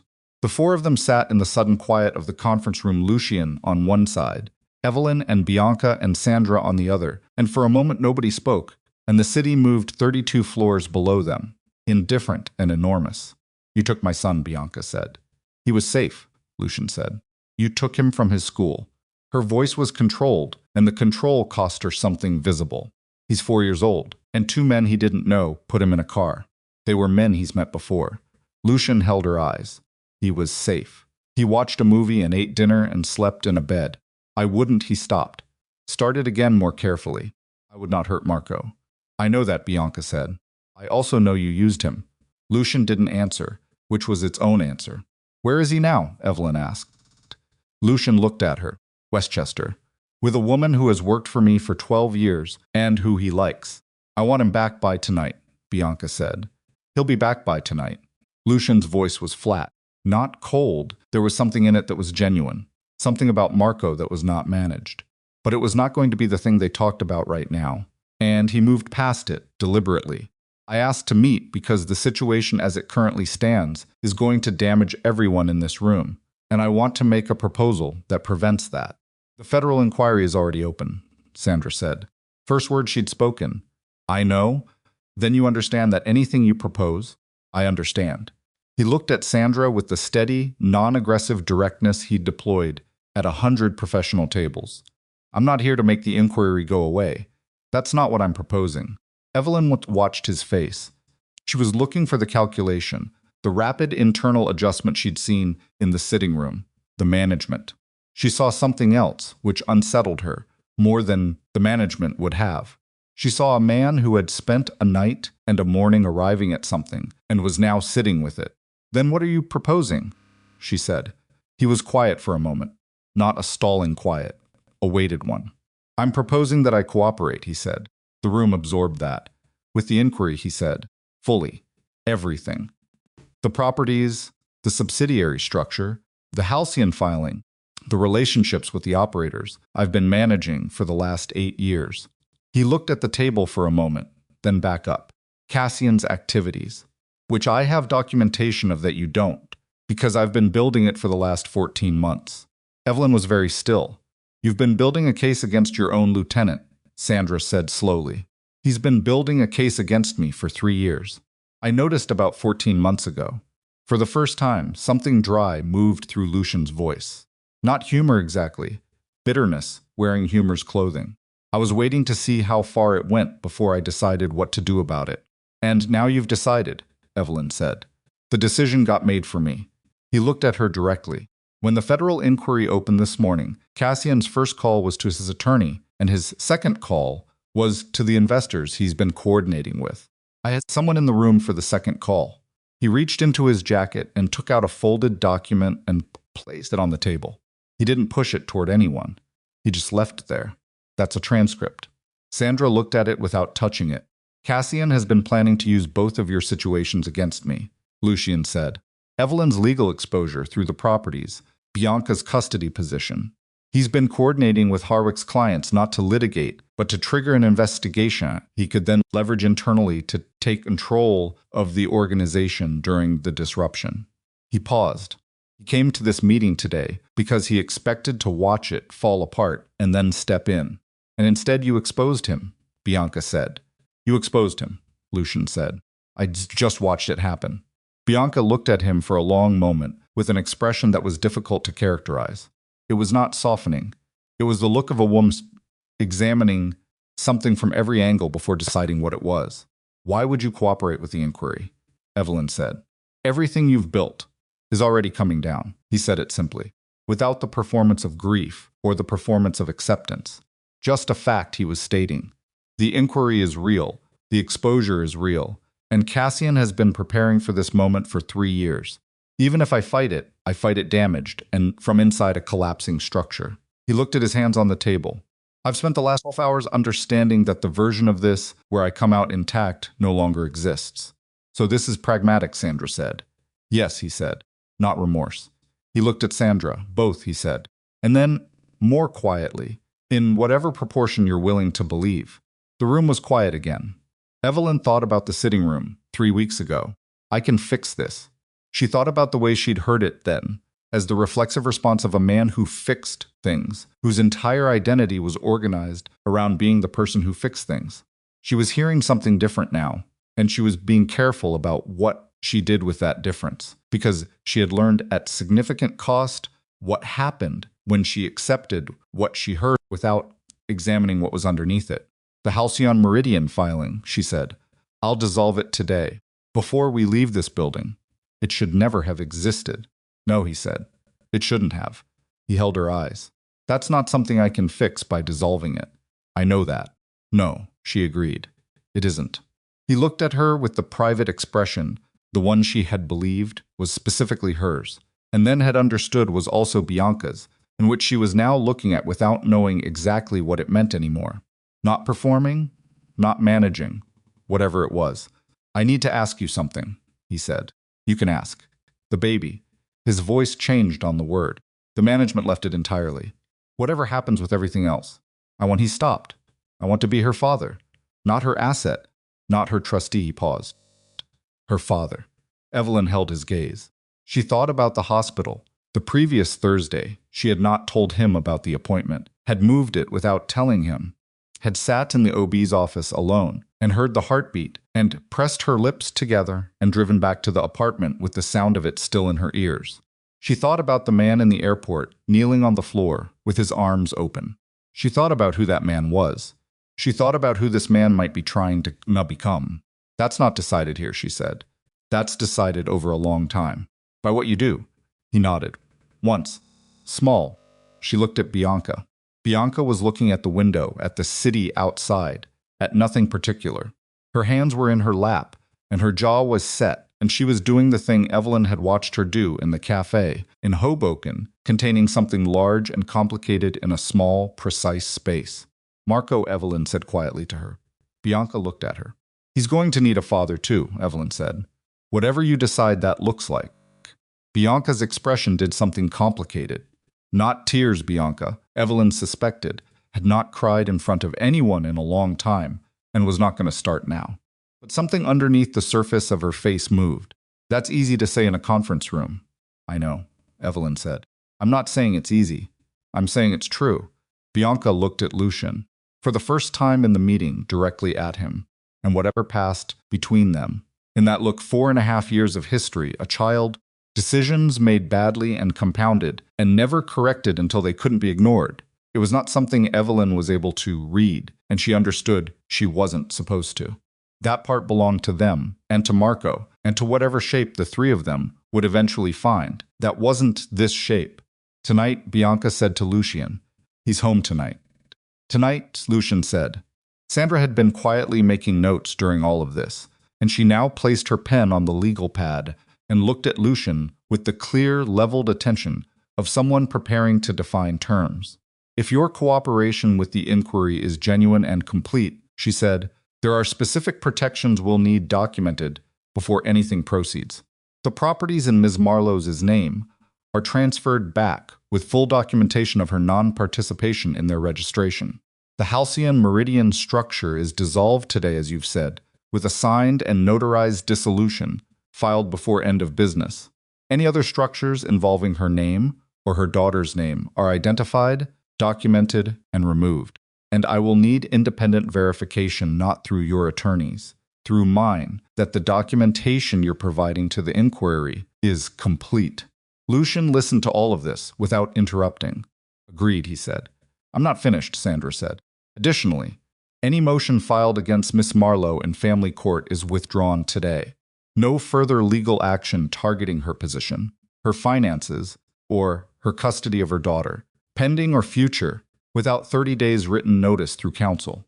She paused. And whatever financial support promised for your daughter is put in writing today. Fixed amount. Indexed. Independent trust. Her mother as sole trustee until the daughter turns 25. Lucian's lead attorney, who had apparently been listening through the door, or had been briefed by someone in the room, through some communication, Evelyn hadn't noticed, knocked and entered, and sat down. And the next 40 minutes were the kind of 40 minutes that looked, from the outside, like a very boring legal meeting, and were in fact the architecture of the rest of several lives being built in real time. Evelyn signed 3 documents. Lucian signed 7. Bianca signed 2, related to Marco's protection, within the dissolution of the subsidiary structure, which Sandra had insisted on as a condition of Evelyn's cooperation with the broader negotiation, a condition Evelyn had not asked her to include, but had been grateful for when she did. When it was over, everyone stood. The attorneys gathered their papers. Bianca's attorney shook hands with Sandra, and they exchanged cards. Lucian's lead attorney spoke quietly to Lucian for a moment, something practical and logistical that Evelyn didn't overhear. Bianca touched Evelyn's arm. Brief, light. The contact of 2 people who had been through something together that doesn't have a clean category. Thank you, she said. Evelyn looked at her.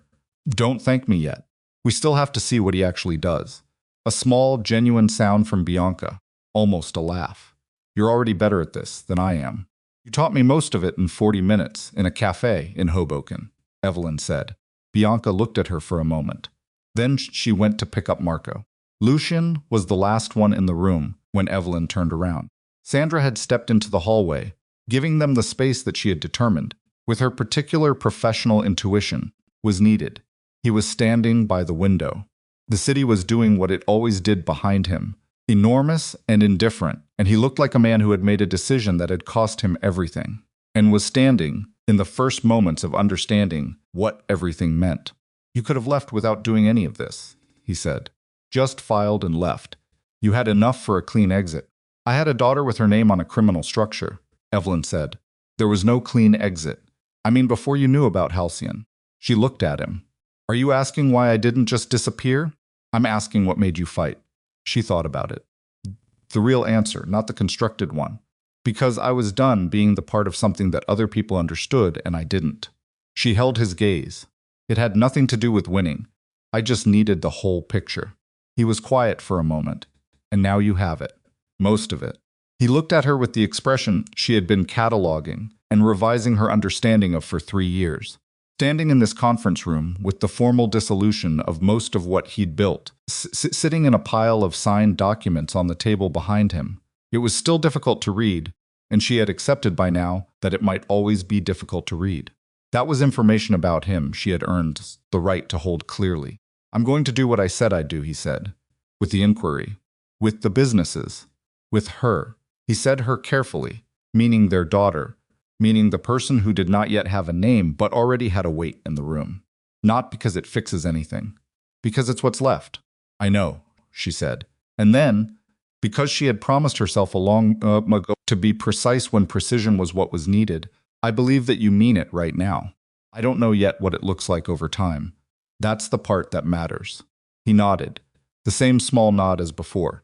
Can I come to the hospital? He said. When she's born. She looked at him for a long moment.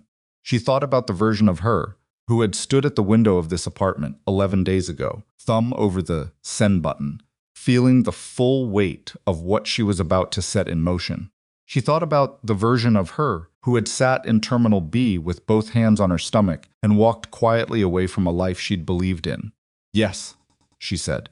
You can come. She picked up her bag and walked out of the conference room. 12 days later, Evelyn Marlowe gave birth to a daughter. She named her Clara, not after anyone, not a family name, not a gesture toward any piece of what had come before. Just a name she had been holding in the back of her mind since the 5th month, a name that felt like what she hoped the person might grow up, to be clear and uncluttered and fully itself. The labor was 14 hours, which was longer than she'd expected, and shorter than her mother had warned her. Rentata was there, for all of it, which meant she was there for the part in hour 7, Everses, when Evelyn stopped being composed about the pain, and said several things she would later claim not to remember, and Renata held her hand and did not mention any of it afterward, which was the greatest act of sisterly love Evelyn had ever witnessed. Lucian arrived at the hospital at 4 in the morning when it was over. He did not arrive with security. He did not arrive with the weight of a man expecting entrance.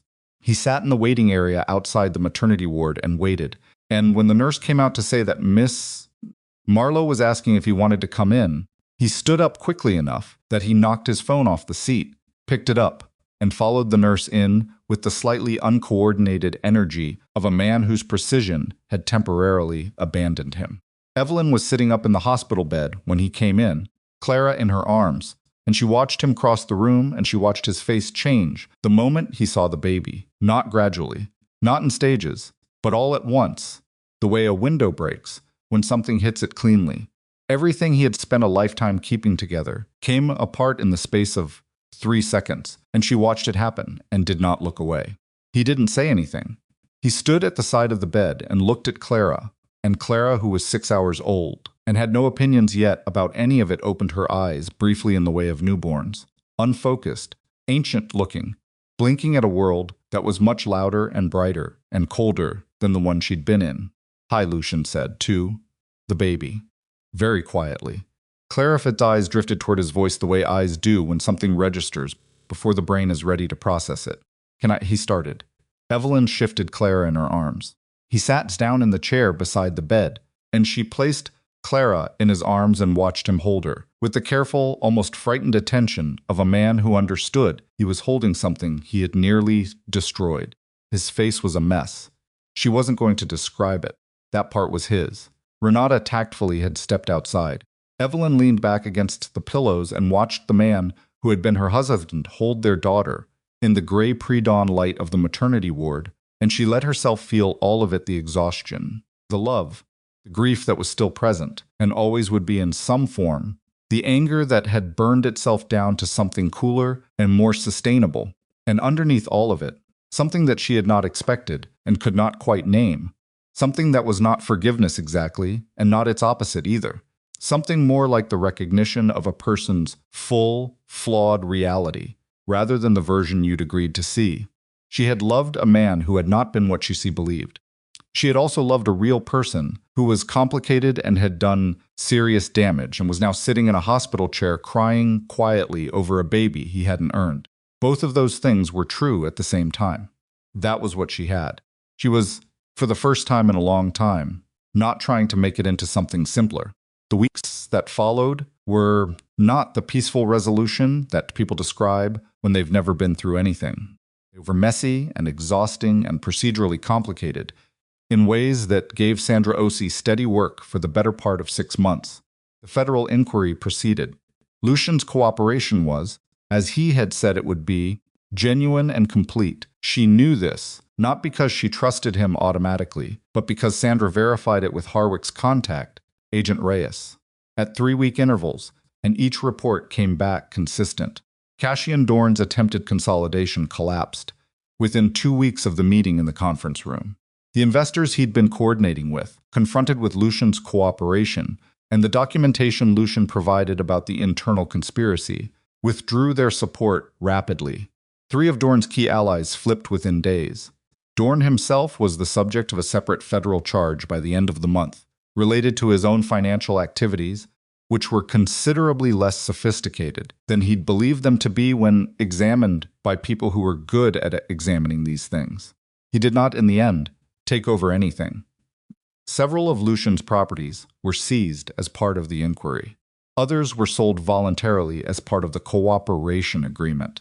The legitimate businesses, the hotels, the construction companies, the private clubs survived the process, stripped of their underground connections, restructured, audited, placed under court-supervised management for 18 months. Lucian moved out of the mansion. He took almost nothing. He bought a smaller house, unremarkable from the outside, in a suburb of Newark, and he was there almost every day when it was his turn with Clara, which was the arrangement Sandra and Evelyn's family attorney had worked out over 6 weeks of negotiation that was not pleasant but was not catastrophic either. Both sides understanding that the person being discussed was too small to be a casualty of the adult's failures. He was there for Clara the way that the airport had shown her. He could be for Marco completely, with an uncomplicated attention that she might have found painful to witness if she'd been a different person or at a different stage of her own healing. She wasn't. She watched him with their daughter and thought, this is what he is capable of when he doesn't need to control the outcome, when there is nothing to manage, when the only thing asked of him is to be present. She thought about that a lot. She did not think it changed what had happened. She also did not think it made it meaningless. Bianca moved to Philadelphia with Marco in the spring. The distance was her choice, not running. She told Evelyn, in one of the occasional texts they exchanged, but needing the space to build something that was entirely her own. Marco had a therapist who was helping him with the disruption in terms a 4-year-old could access. He saw Lucian 1 weekend a month, which was a structure Bianca had negotiated with her own attorney, and which Lucian had agreed to with less resistance than anyone had expected, because he understood finally, in the way that people sometimes understand things, only when they've lost the luxury of understanding them, that demanding more when he'd forfeited the right to anything was not a position he was entitled to take. Bianca and Evelyn were not friends. What they were was something without a clean name, 2 women who had been inside the same structure from opposite sides, who had, in a cafe in Hoboken and a conference room in Midtown, chosen to compare what they knew rather than compete over what they'd lost. They texted occasionally, practical things, usually. Sometimes something else, a photo of Clara, a brief note about Marco. Not intimacy exactly, something more durable. Evelyn moved in the spring too, not far. A house in the same general area. She had roots here. Her sister was here. Her mother was here, but a house that was hers. In her name, bought with money that was hers. In a neighborhood where she knew the neighbors' first names within 2 weeks, and where Clara could eventually run in the backyard without the 9-minute perimeter of a security guard's loop. She set it up the way she wanted it, colors she liked, furniture she chose without consulting anyone's taste, a studio for her work, because she was had been translating again for the last month of the pregnancy, working in the hours when Clara slept, because the work was hers and had always been hers, and she was not going to let the last 3 years take it. Her mother came to stay for the first month after the birth. They ate breakfast together every morning. Margaret Marlowe with her coffee that was now doctor-approved in moderate quantities, and Evelyn with her tea, and Clara between them in the bouncy seat that Renata had given her with the someone who had done 3 weeks of research on which bouncy seat was superior, talked about Lucian. And nobody talked about Lucian unless there was something practical to discuss. And sometimes Margaret looked at her daughter with the expression she'd had in the hospital room, the one that meant she had always known something was wrong, that the truth had found its exit, that she had been waiting without saying so. And Evelyn looked back, and neither of them said it, and both of them understood. It was enough. The divorce was finalized on a Tuesday in June, 7 months after Evelyn had walked out of the mansion with her bag and a car she'd arranged herself. She was in Sandra's office for the signing, Clara in the carrier on her chest, because the babysitter had canceled, and Sandra had said, without hesitation, "Bring her." She signed her name, and it was done. She did not feel the way she had expected to feel. She had expected something dramatic grief relief, the specific weight of a chapter ending. What she felt was more like standing up after sitting for a very long time. The readjustment of the body to a new position, the ache of it, and also the return of circulation. She drove home with Clara asleep in the car seat, the June light coming through the windows at the angle that made everything look like a painting of itself. She pulled into the driveway of her house, and sat in the parked car for a moment, listening to Clara breathe. The small, perfect, untroubled breathing of someone for whom the world was still mostly manageable. She thought about Terminal B, the moment she had stood in a crowd and the floor had stopped being what it was. She thought about the bathroom where she had sat on the closed toilet lid and done the work of not coming apart. She thought about 11 days of careful, dangerous attention. The folder in the locked drawer, the cafe in Hoboken, the conference room on the 32nd floor where she had sat on one side of a table with a woman who should have been her enemy and had been, in the end, the most honest person in the room. She thought about Clara's name in the blank space on a legal document, replaced now with its dissolution. Clara made a sound in her sleep, not distress. The sound of a baby rearranging herself, getting comfortable, settling deeper into whatever babies dream about. Evelyn got out of the car and lifted Clara's carrier carefully and went inside. She put Clara down in the living room and made herself coffee and stood in the kitchen of her house and looked out the window at the backyard, which needed work the previous owners had let the garden go, and she had plans for it that she hadn't had time to start and thought about what she was going to plant there. Tomatoes, she thought. Clara would be old enough to help in a year or two, to understand that you put something in the ground and wait and come back and find that something is there. She drank her coffee. Outside, the summer was doing its ordinary thing, the light moving through the trees, a neighbor's lawnmower somewhere down the street, a dog barking at something that required barking at. The world, as it had always done, continuing without reference to what had happened inside it. She had been a woman who trusted a man who had not deserved it. She had been used without her knowledge, and had nearly been used further.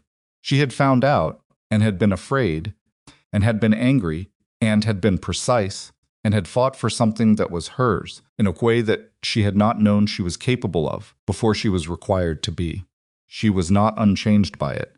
She did not want to be unchanged by it. In the living room, Clara woke up, not with distress, with the bright, sudden wakefulness of a baby who has decided that sleeping is finished and that whoever was in charge of the next thing should begin it now. Evelyn went to her. She picked her up and held her against her shoulder and felt the weight of her, the real, living, unambiguous weight of a person who had been inside her body and was now her own entirely separate person with her own entirely separate future, and she stood in the living room of her house in June and held her daughter. "Hi," she said. Clara turned her head toward the sound, the way she always did, with the absolute focus of someone for whom a voice was still one of the most extraordinary things in the world. Evelyn looked at her for a long time. Then she carried her to the back door and opened it and stepped out into the yard, into the warm afternoon air, with its smell of cut grass and the particular sweetness of a suburban June. And she stood on the back step with her daughter and let the sun fall on both of them. There were no black cars, no cameras on 9-minute loops, no version of her life that belonged to someone else's structure. Just the yard, the light, the work to be done in the garden, when she was ready. And Clara, turning her face toward the warmth, the way all new things do not because they've been told to, not because someone has arranged for them to, but because it's there, and it's real, and it's enough.